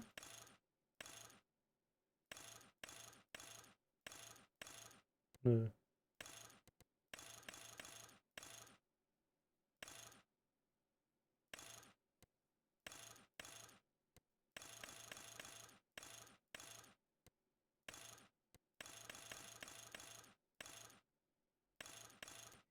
Die gibt es sogar nur als guten Nokia. Nokian Tires. Nö, dann bleiben wir bei den Trellborg und machen die als Pflegebereifung. Easy. Dann müssen wir bei Quicke noch gucken, dass wir den passenden Dingsbums kriegen. Frontlader. Dass wir mal einen haben. Die Feldspritze können wir direkt kaufen. Palim, palim. So. Quicke. Quicke. 120 Pesen braucht er. 140. Wir können sie alle nehmen, weil wir haben den großen Motor drin, ne? Glaube ich. End. Großmotor 142. Ja, passt. Easy.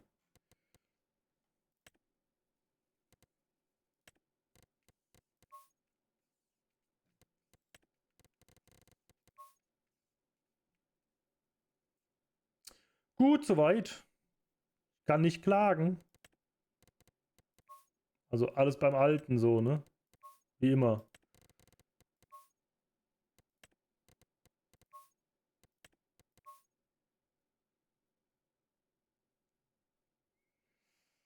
Käufen. Yes. Yes. So, dann bräuchten wir noch irgendeine Schaufel dafür wahrscheinlich, ne? Frontlader, Teleskoplader, Radlader, Frontlader. Ne, warte, wir brauchen keine Schaufel, wir brauchen die Palettengabel. Dass wir den Scheiß aufladen können. Wenn wir wieder Big Bags kaufen und so. Boah, wir nehmen einfach den hier.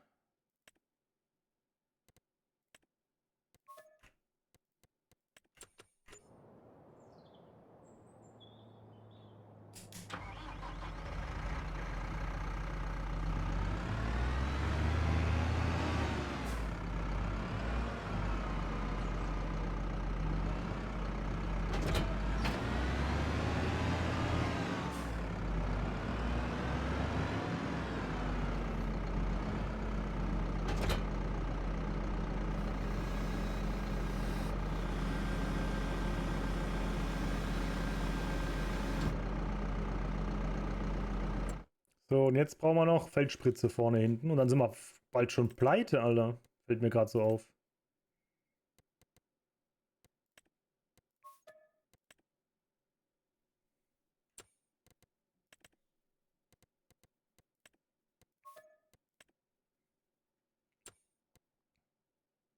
Ah, wir müssen ja auch noch Zeug für da rein haben, ne? Düngemittels.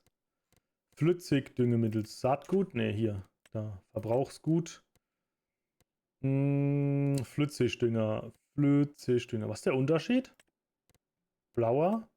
Blauer. 2000 für 3200 und 2000. Hä? Einfach nur, weil es verschiedene Hersteller sind?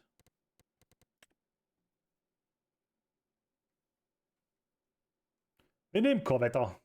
Oder Corteva. 4000 Liter. Scheiße, was passt in die Feldspritze? 1200, 1500. Das heißt, 2 Kanister reichen uns erstmal. Obala.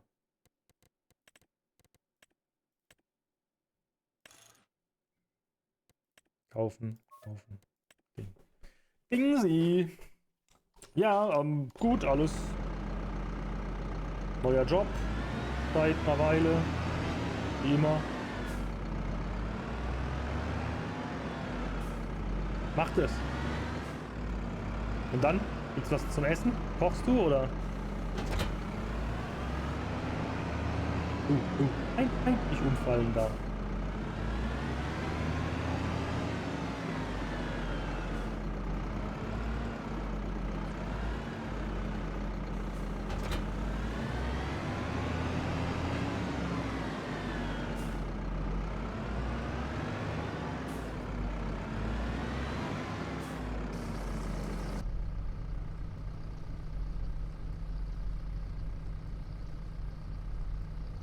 Hä, war die Anzeige nicht mal funktional da? Ich hatte irgendwie in Erinnerung, dass die gehen würde.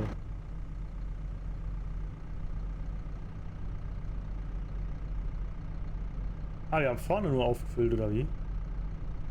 Stimmt, da vorne ist so eine Anzeige, die... Alter. Sogar in dem Anzeigeröhrchen bewegt sich der Scheiß.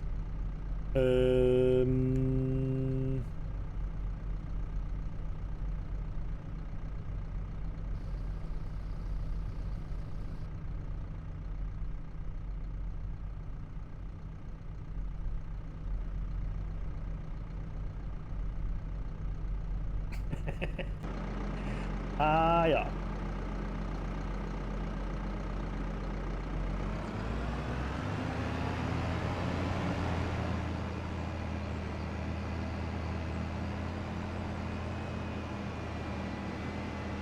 Da schon überall Displays, ey.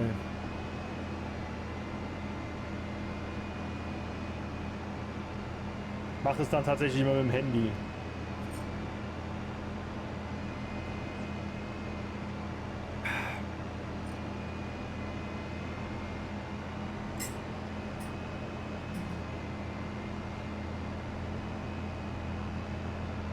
Macht es. Das ist okay.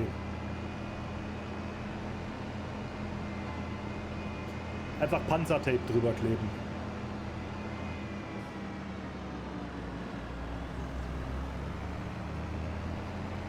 Das ist eigentlich unser Manu, der ist heute so ruhig.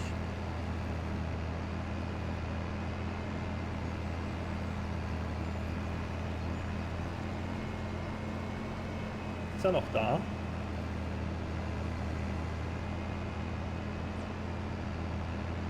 Tippex, genau. Ist auch eine Idee.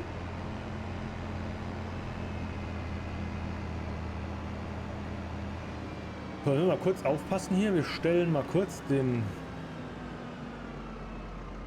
Boah. Auch das wäre eine Option. Nicht die beste wahrscheinlich.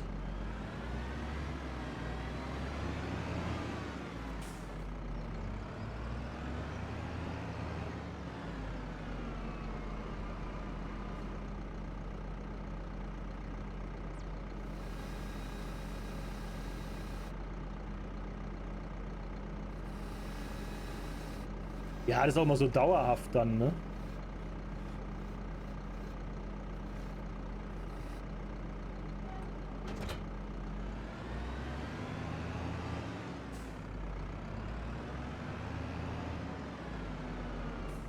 Bonk.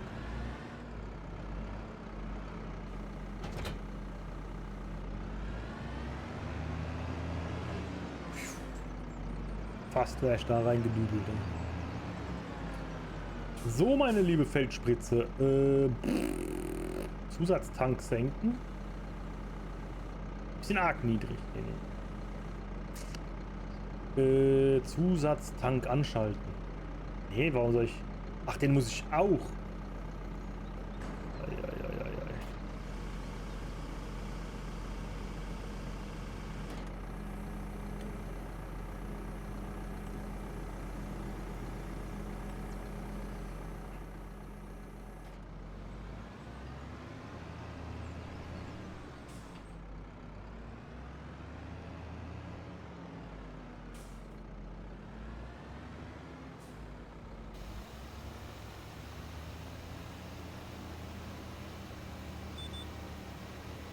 Ja, super, jetzt spritzt sich das Gekalkte wieder weg, oder wie?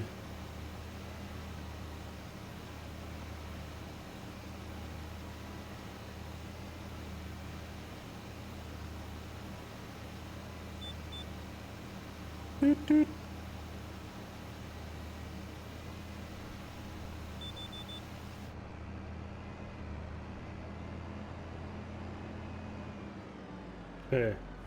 Ach krass, Alter, der kippt die am Rand sogar ab, wenn man hier so sitzen wollen würde. Das ist ja krass.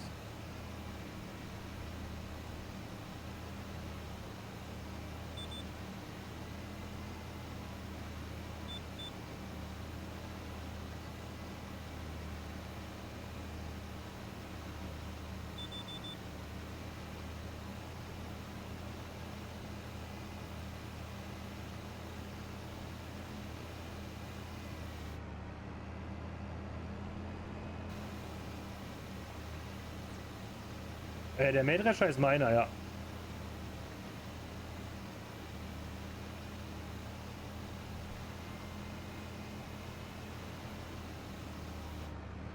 Ich habe nur gerade noch kein Feld, das soweit ist.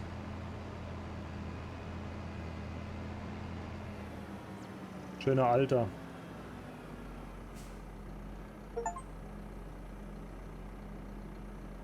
Da bleibt kein Zentimeter trocken. Habe ich einen Erfolg bekommen, das ist ja super. Bonk. Hoppala.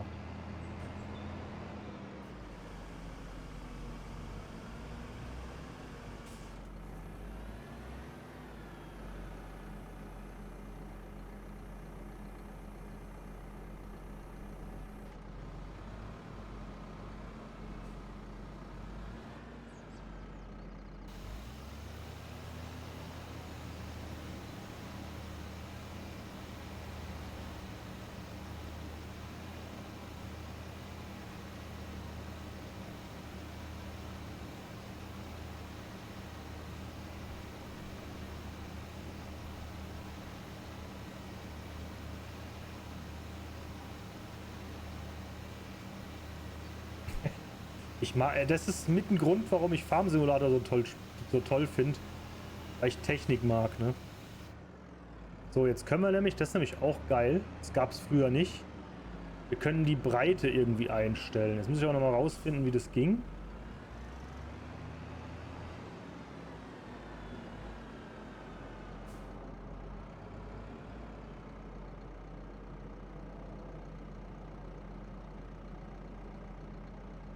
Genau.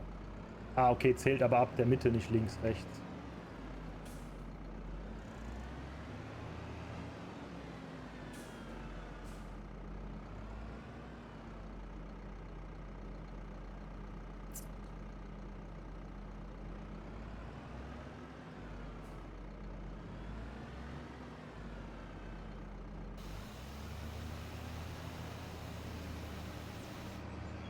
Ah, falscher Knopf. Ist eine Kacke. Dachte, ich könnte hier voll.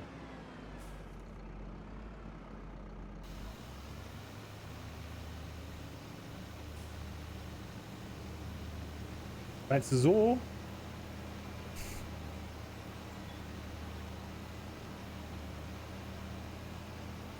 Also einklappen wäre besser irgendwie, ne? Also dafür kann man es ja theoretisch hochfahren, dass keine Autos dran hängen bleiben.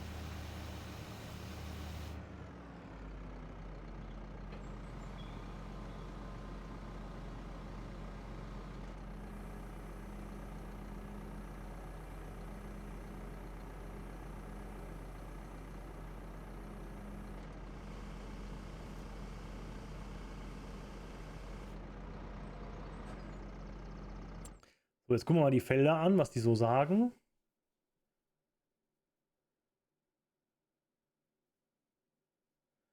Kollateralschaden, ja. Okay, wir haben eine Stufe Düngung. Das heißt, wir können... Ah, da muss man warten, bis die erste Wachstumsstufe kam, glaube ich. Also bis man Grünzeug sieht. Und dann konnte man nochmal düngen. Und dann wird es dunkelblau, glaube ich. Und hier können wir erst im nächsten Jahr wieder pflanzen. Und jetzt ist nämlich Jahreszeit quasi rum. Naja, Jahreszeit nicht, aber...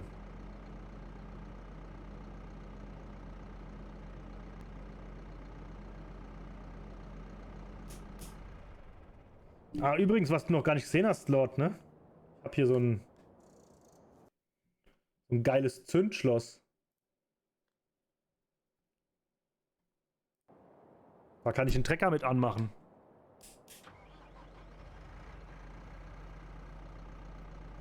Das ist fetzig, oder?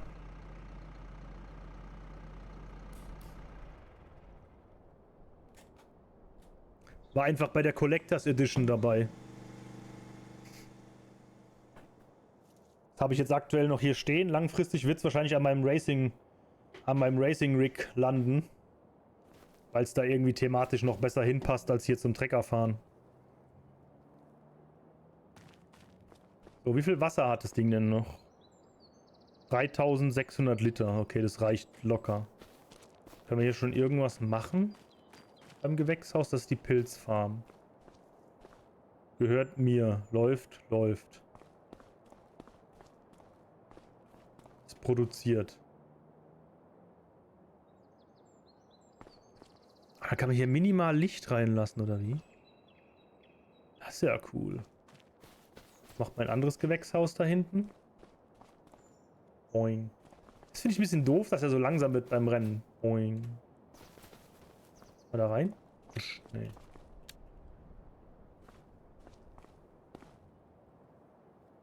Der braucht mehr Dings. 1862. Ah, wir haben schon Reissetzlinge, die wir unseren Reisernter reinballern können. 180 Kilo. Geil. Weil wir haben hier so eine Reiserntemaschine fürs nächste Jahr.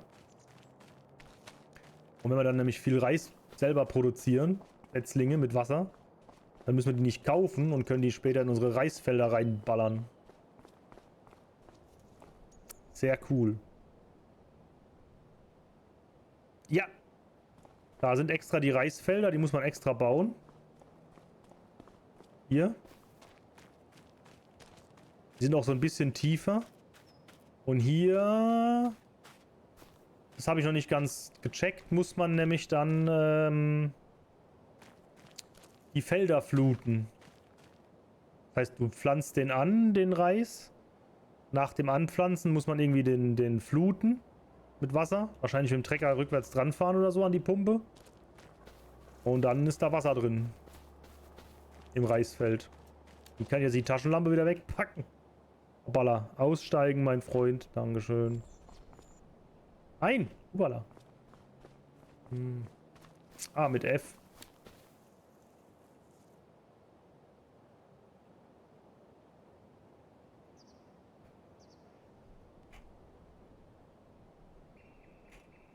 Wir haben natürlich keine Musik. Und was halt auch geil ist, ist dynamischer Boden ist jetzt da. Seit diesem Mal. Wobei das, ich habe gelesen, irgendwo nur Haymaps sind. Also kein, nicht so wie bei SnowRunner oder so. Aber ich finde, das ist sehr gut geworden von den 3D-Effekten und mit den Spuren. Ja, mit dem, jetzt haben wir Pflegebereifung, das ist nicht ganz so wild. Oder mit dem Trecker oder so. Na, früher hast du nur Spuren als Textur drauf gehabt bei dem dynamischen Boden. Siehst du halt die Fahrspuren besser. So. Moin! Genau, dass man die Furchen sieht und sowas hier. Die ganzen Rillen und die Spuren vom Fahren und so. Wie geht's dir? Schön, dass du reinschaust. Wohin war Manu da oder ist noch da?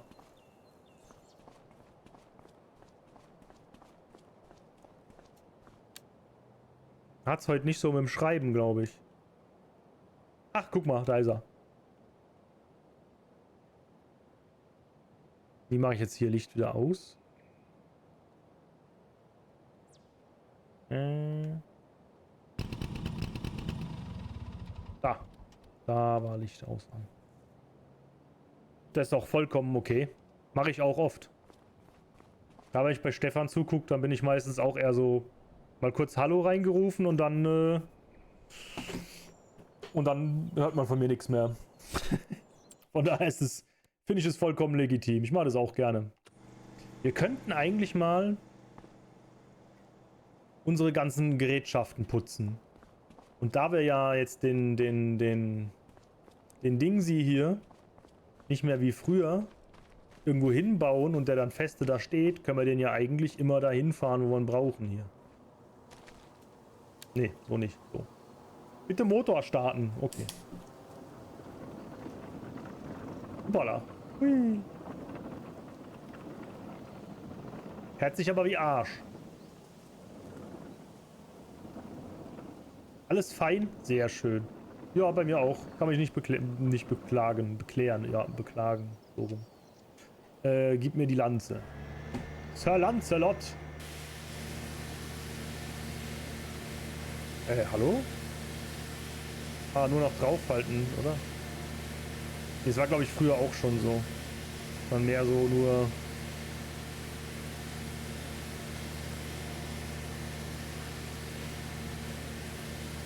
Irgendwo ein Sauberkeitsgrad? Darf's nicht so... Oh. Ah, Entschuldigung.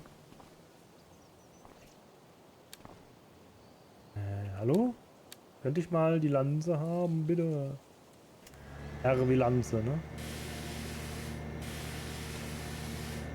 Ich glaube, der ist schon sauber.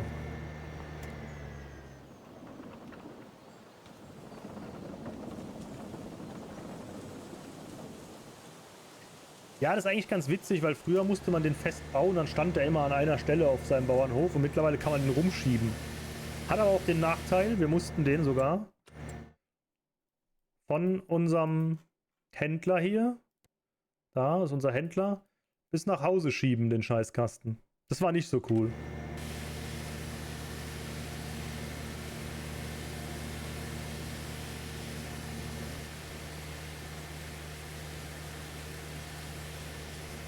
Schaden 13%. Woher denn?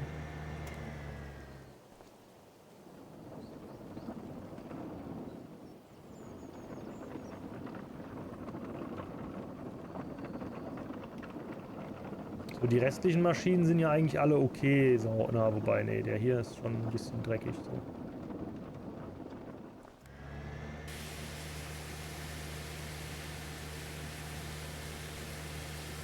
Das Reinigen ist leider eher so ein bisschen draufhalten, bis es sauber ist. Ist natürlich kein Power Wash Simulator oder so.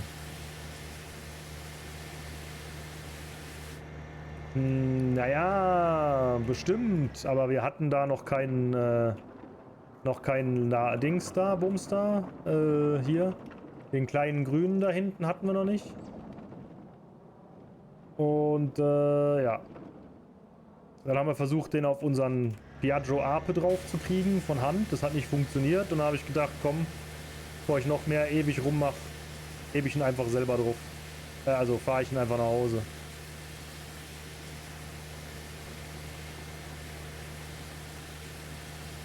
So, reicht's auch für hier? Boah, ne?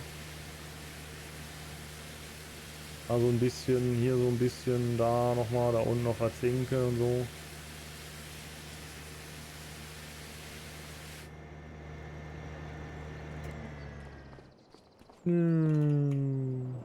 Hoppala.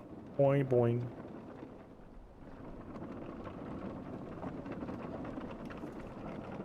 Aus Heuballen einen Slalomkurs gebaut. Das wäre mal was, ne?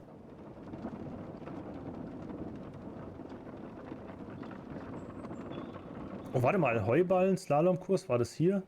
Nee.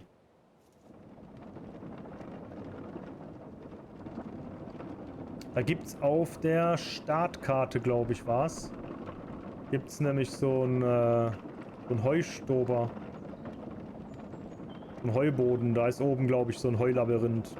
Aber da war ich noch nicht. Habe ich nur in einem Video mal gesehen. Aber sage und schreibe 7 km/h macht der Typ hier mit seinem Kasten. Das ist schon fix, würde ich sagen. Oh, schon leer. Scheiße. Ich will ja bald wieder einen neuen Tee machen.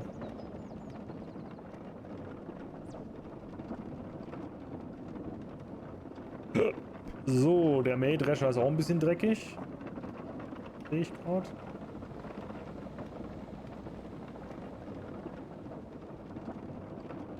Hat ein Riesengerät, ey.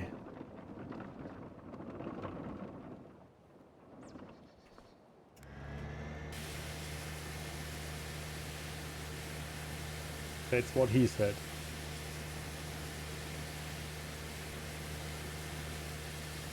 Mach das. Mach das. Viel Spaß bei was auch immer.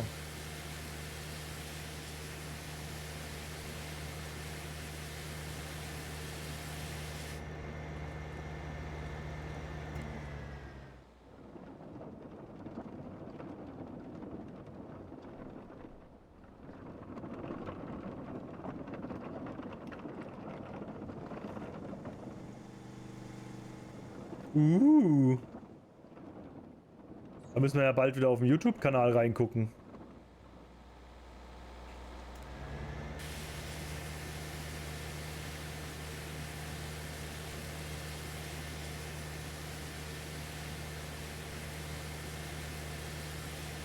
Das mag er abends ganz gerne.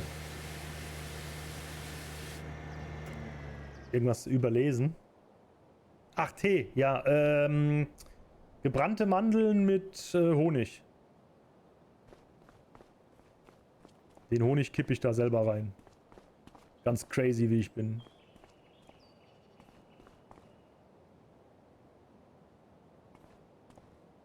Aber bei der Kette hätten sie sich aber ein bisschen mehr Mühe geben können. Das ist ja eine relativ flache Textur hier. Dafür, dass der Detailgrad sonst sehr hoch ist bei dem Spiel, finde ich das mit der Kette gerade ein bisschen enttäuschend. Wenn man guckt, die einzelnen Zacken, die hier so da sind und alles. Und Zinken und was weiß ich. Und dann guckst du dir die Kette an.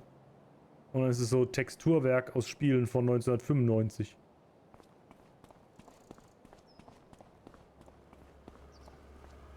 Weißt du, hier so Autobatterien designt. Irgendwelche Steuerriemen und Luftdruckschläuche und Zahnrädchen und Dingsies und so Gumminipsels für Klappen festzuhalten und sonstige Laschen und hier, ne, innen drin alles im Detail und dann da so eine hässliche Kette hingezimmert. Da noch eine.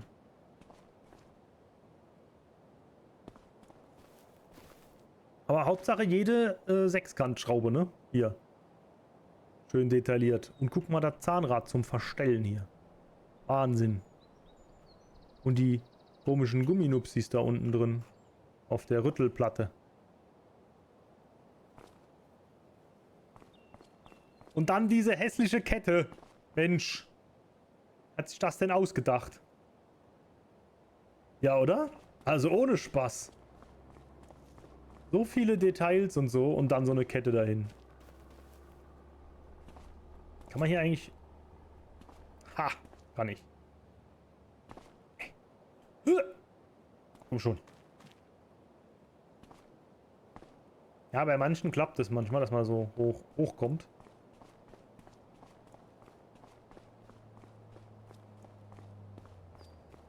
Oh, Nebel mit Sonne ist aber schon ziemlich geil, ne? So, muss man sagen. Oh, Achtung. Junge, hallo. Hier fährt man vorsichtig am Bauernhof vorbei. Was ist denn bei dir falsch gelaufen mit deinem SUV da? Typ, ey. So einer.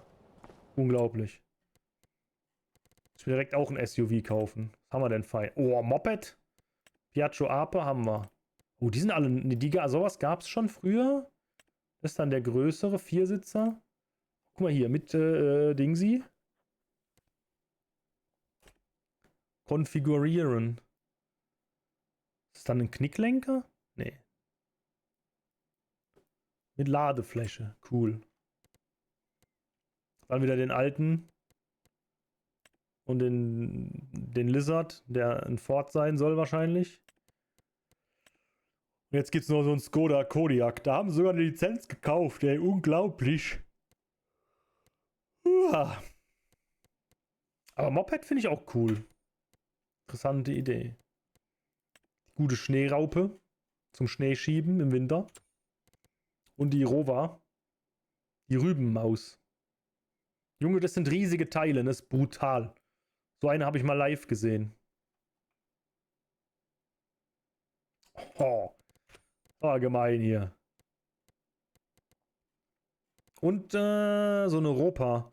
Wie heißt der Kartoffelernter von Ropa? Den habe ich auch mal live gesehen. Ne, Rüben. Wo ist der? Wo ist der? Wo ist der?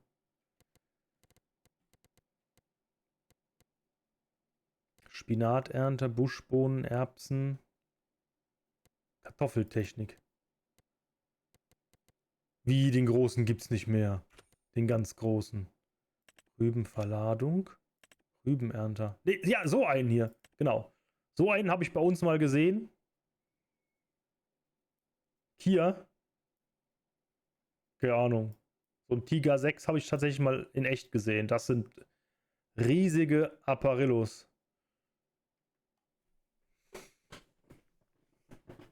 Hat er sich hinter so einer Häuserwand vorbeigeschoben, auf die Landstraße drauf. Bin gerade so aus dem Dorf raus und dachte mir so, wow.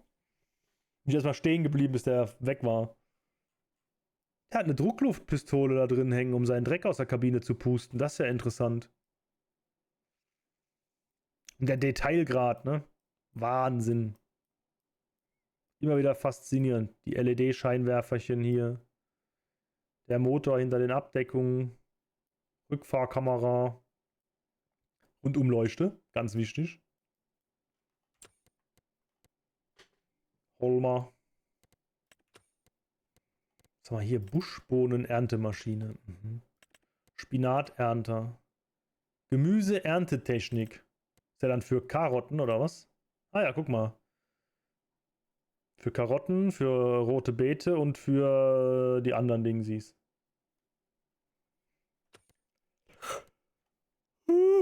Ei. Brr. Traubenernte kam ja mit dem letzten Farm Simulator. War ich ein bisschen, also, ja, ist cool, aber das hat sich gezogen wie Kaugummi immer. Weiß ich nicht. War so, kann man machen, muss man aber nicht. So, wir haben jetzt nichts zu tun. Wir haben jetzt Gerste gepflanzt. Die können wir erst im Juni wieder ernten. Das dauert noch ein bisschen. Wir haben Reis, wir können Reis pflanzen erst im April, den haben wir im August geerntet. Mehr Felder haben wir noch nicht. Das heißt, wir müssten jetzt entweder Zeit vorspulen oder wir machen hier so Dingsi-Missionen.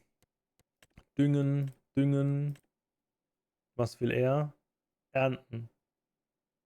Pastinaken. Ah, das waren die weißen Karotten, genau. Pastinaken.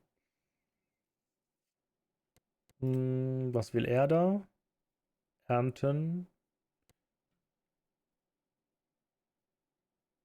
Hier abernten und dahin liefern. Geräte ausleihen. Auftrag annehmen. Warten beim Händler auf mich. Okay. Ja, jetzt der Auftrag weg, oder was? Ah, aktiv. Okay. So. Da würde ich sagen, wir machen einfach mal diesen Auftrag.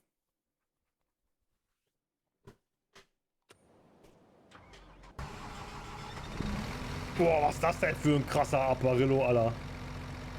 Junge. Guck mal hier, ey. Der Wolf. Und das Hinterrad, Brudi. Meine Güte. Also beim Thema mit dem Detailgrad, ne? Und dann die hässliche Kette. Gibt's gar nicht.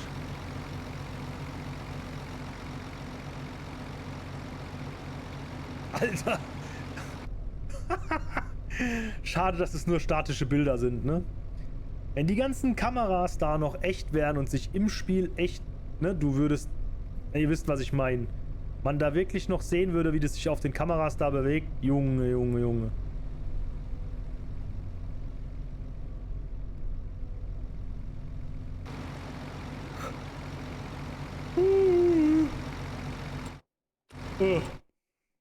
Wo stehen wir denn? Wo müssen wir hin?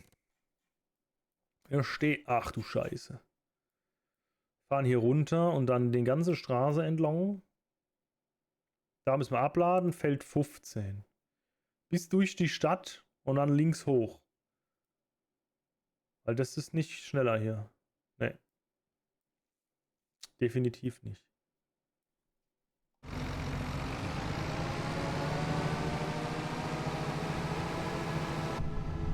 Hoppala. Upsi. Ei, ei, ei.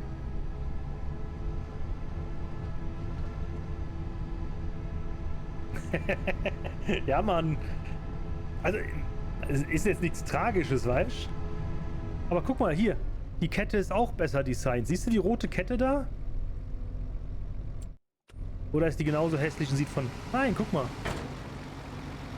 Da ist eine richtige 3D-Kette. Warum zum Fick haben die denn bei dem Mähdrescher dann so eine hässliche Textur genommen? Einfach so ein Blatt mit Textur links, rechts und dann noch so ein Blatt vorne dran, so, weißt du? So. Die ist schön 3D, designt, so wie es sein soll, so wie man es erwarten würde. Musste wahrscheinlich gegen Ende vom Spiel noch schnell fertig werden, so.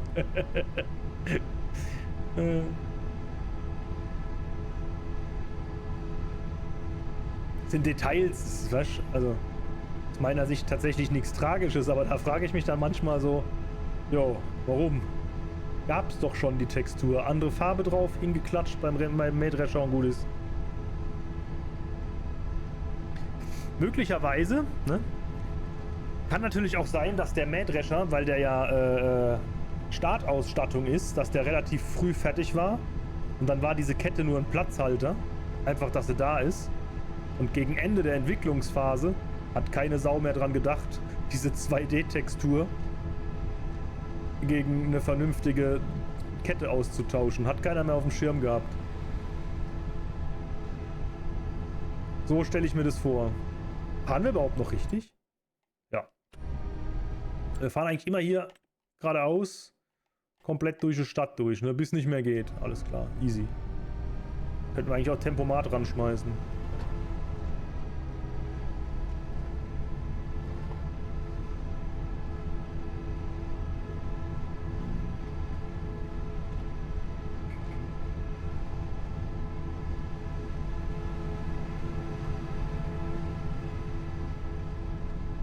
'360!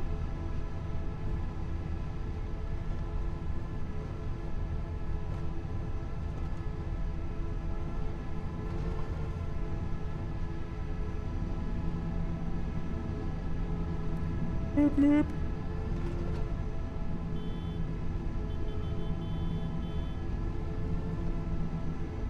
Das Einzige, was ich schon seit längerem ein bisschen schade finde beim Farm Simulator, dass diese ganzen Panels da halt alle... Wart mal noch ein halbes Jahr, dann kommen die ganzen gemoddeten Trecker und dann sind da tatsächlich Rückfahrkameras drin und so.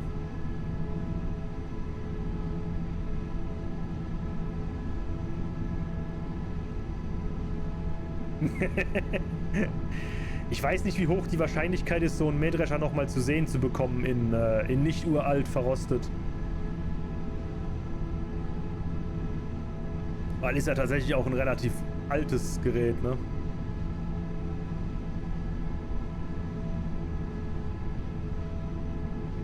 Aber das wäre lustig. Rote Ampel. Passen wir ja auch nicht. Aber, ja doch. Genug Platz.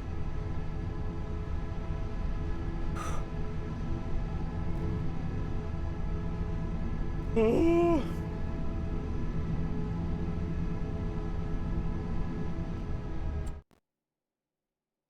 Links.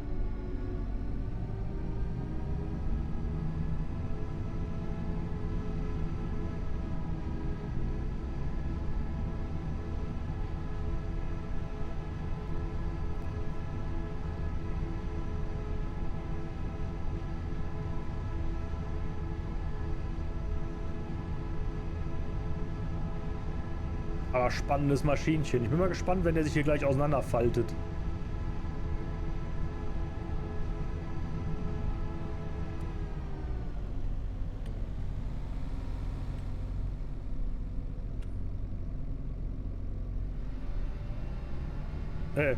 Huch. Hallo, was passiert hier?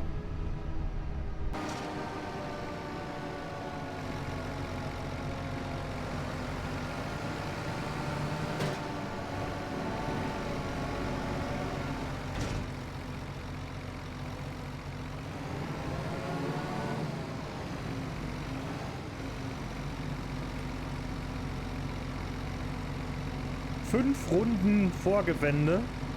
Ach du Scheiße. Da haben wir ein bisschen was zu tun. Ja dann, auf geht's oder so.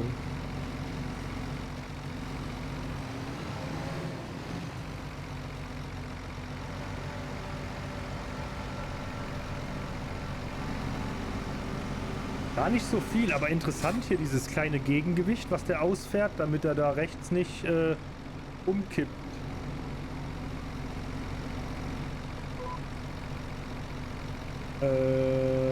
Erntemaschine heben. Senken. Ah ja, okay. Anschalten.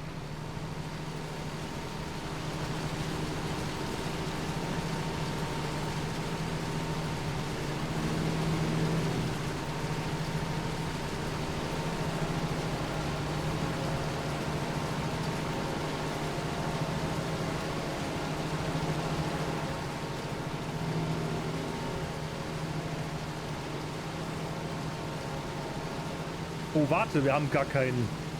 das ist ja scheiße. Der hat gar keinen Tank. Da muss ja immer einer nebenher fahren.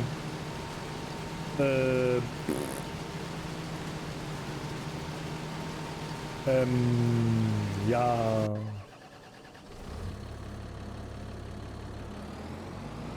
Ich dachte, der hätte wie die Rübenernter und so einfach so einen Tank drin, wo man dann...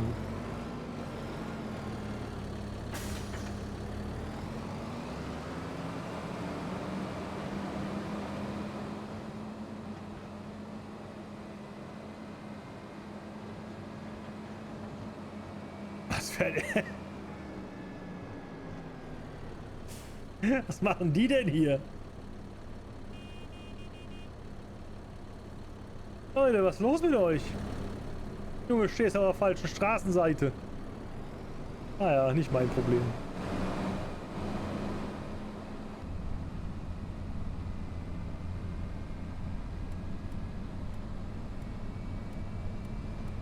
Stau, hallo. Naja.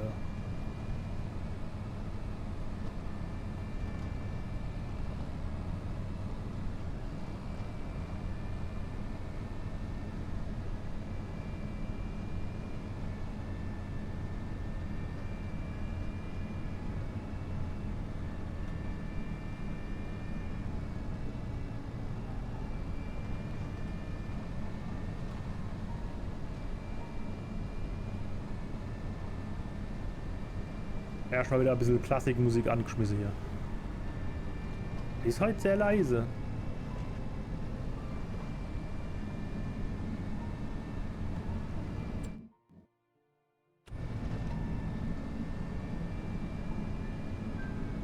Iron Plow.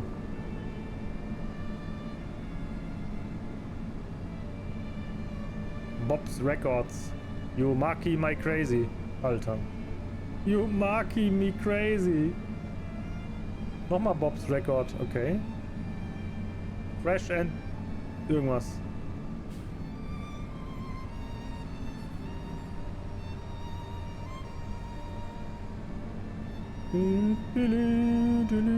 Ich habe noch gar nicht angefangen, die Sammelobjekte zu suchen, ne?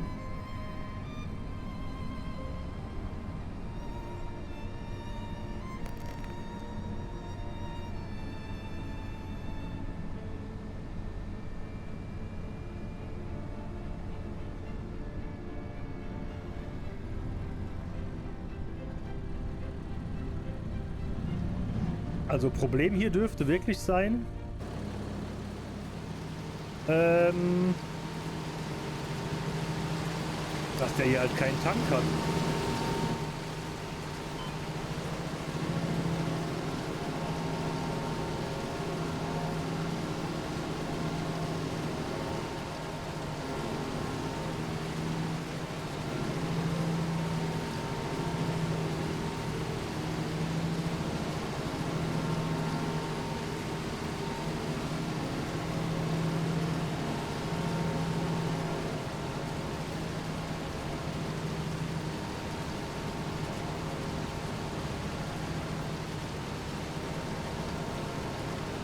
Wir müssen ja auch am Ende genug verkaufen von der Scheiße, ne?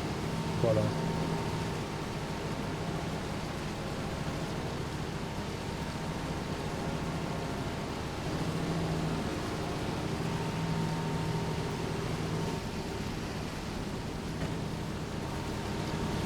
Eskalationsstufe hier.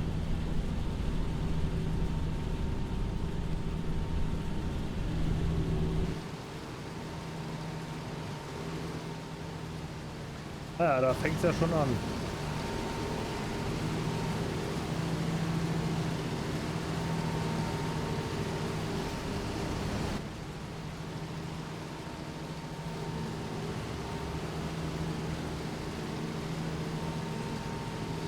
Prozent rote Beete. So.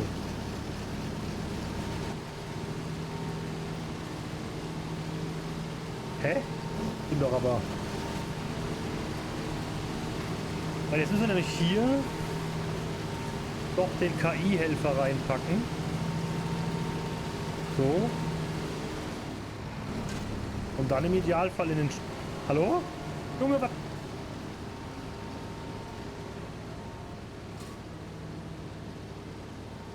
Ist der dumm?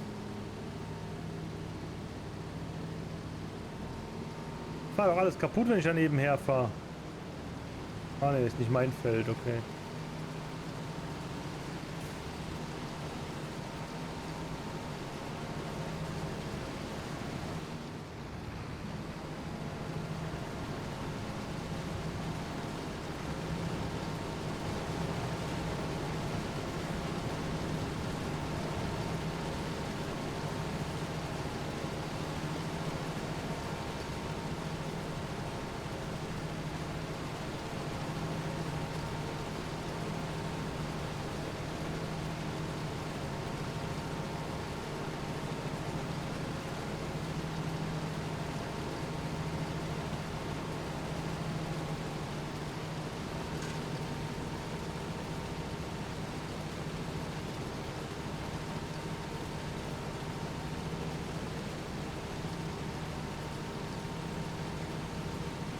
Das ist jetzt ein bisschen...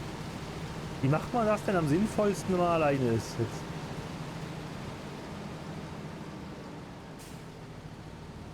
Wendet der jetzt auch noch irgendwie oder ist jetzt vorbei?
Ja, dann lass dich doch nicht weiter blockieren, Brudi.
Upsi.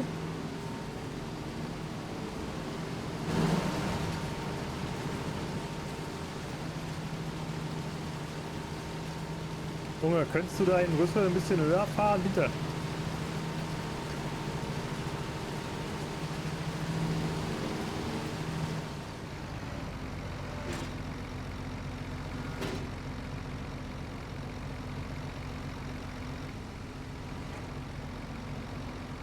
Ist aber schon arg eng dann hier, ne?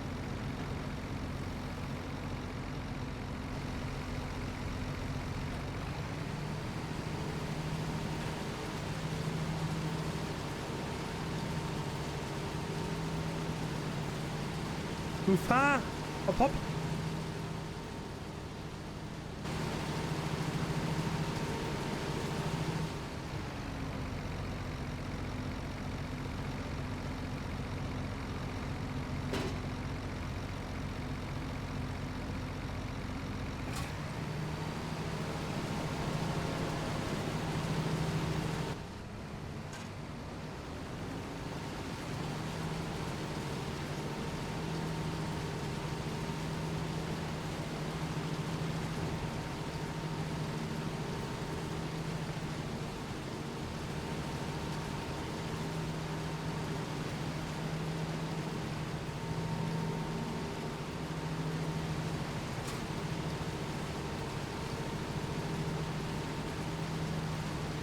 Hat keinen Bock.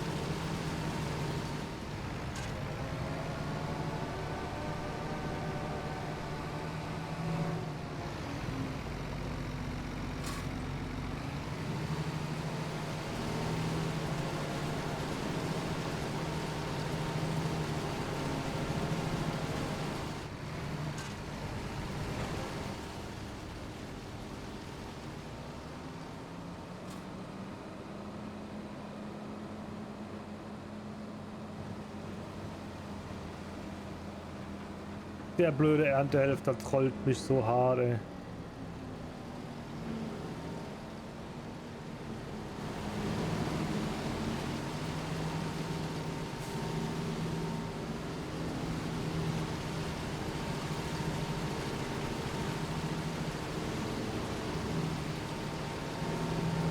Wo willst du hin? Was ist dein Plan, ey?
Brudi, fahr!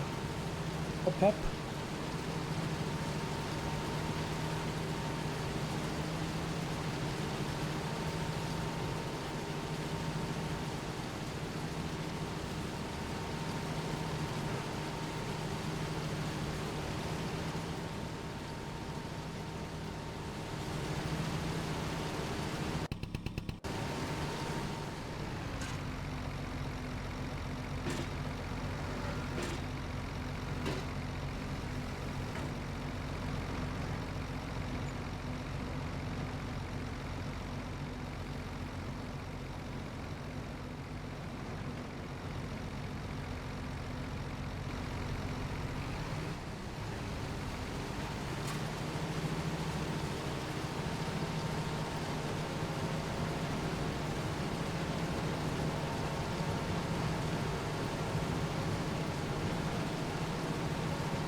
Ich muss gestehen, das ist leider ein bisschen ungeil gerade.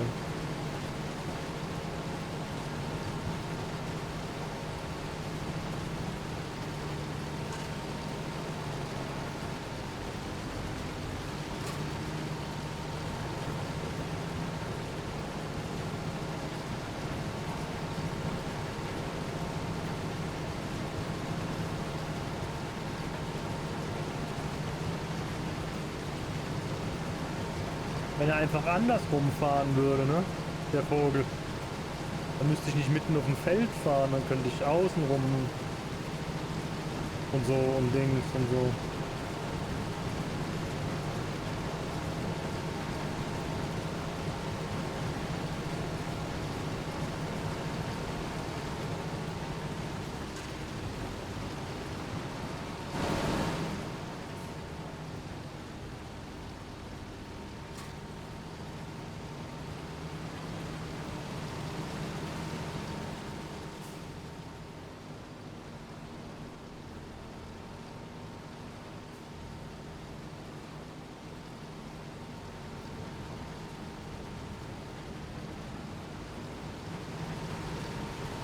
Ich frage mich nur gerade erstaunt, wie war das im 22er mit solchen Missionen, Kartoffelernte und so.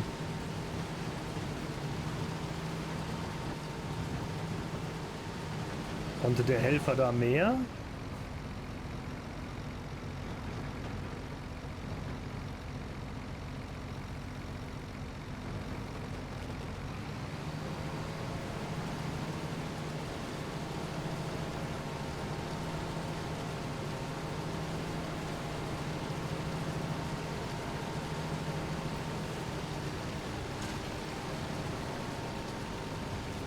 Ich weiß, dass im 22er gerade ganz im Anfang gab es Missionen, die konnte man nicht abschließen, weil am Schluss wegen irgendwelchen Bugs dann tatsächlich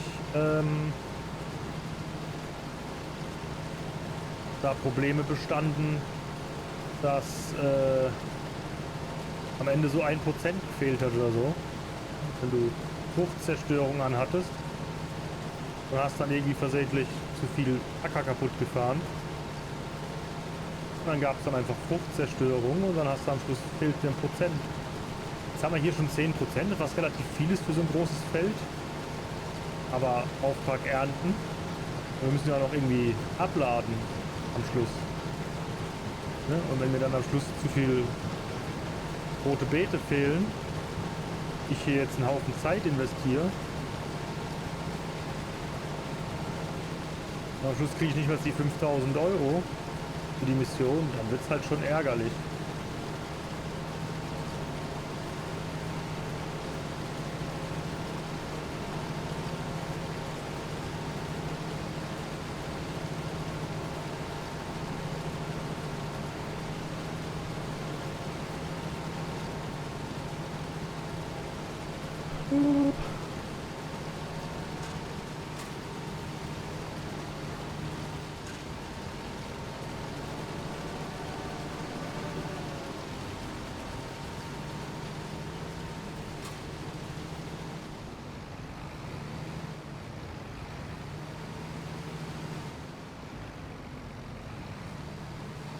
Ah, komplett planlos. Was macht er denn?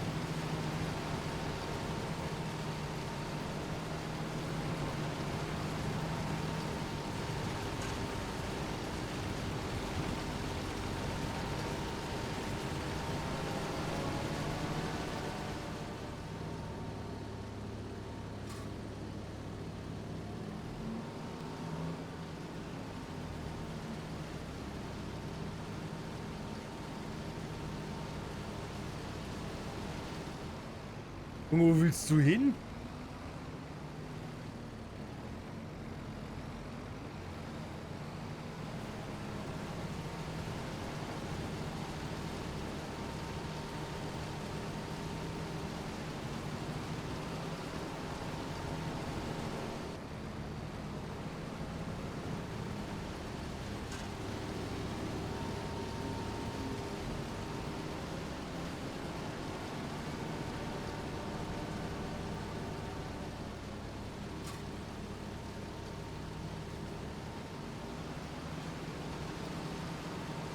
Das ist ja dämlich.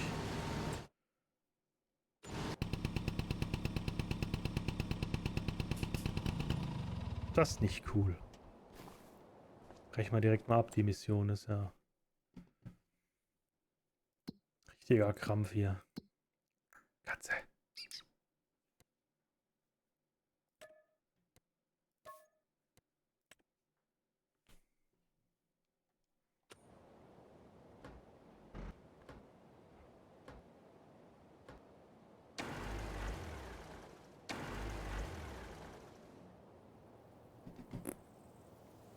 So. Gleich 9 Uhr. Mach ich aus für heute. Geh noch einen Tee kochen und dann stelle ich mich noch irgendwo hin. Noch speichern hier. Nee, nicht Einstellungen. Speichern. Und dann bis, ich sag mal, vorsichtig Samstag, würde ich sagen. Oder Sonntag, je nachdem. Mal schauen. Bis dahin. Ciao, ciao.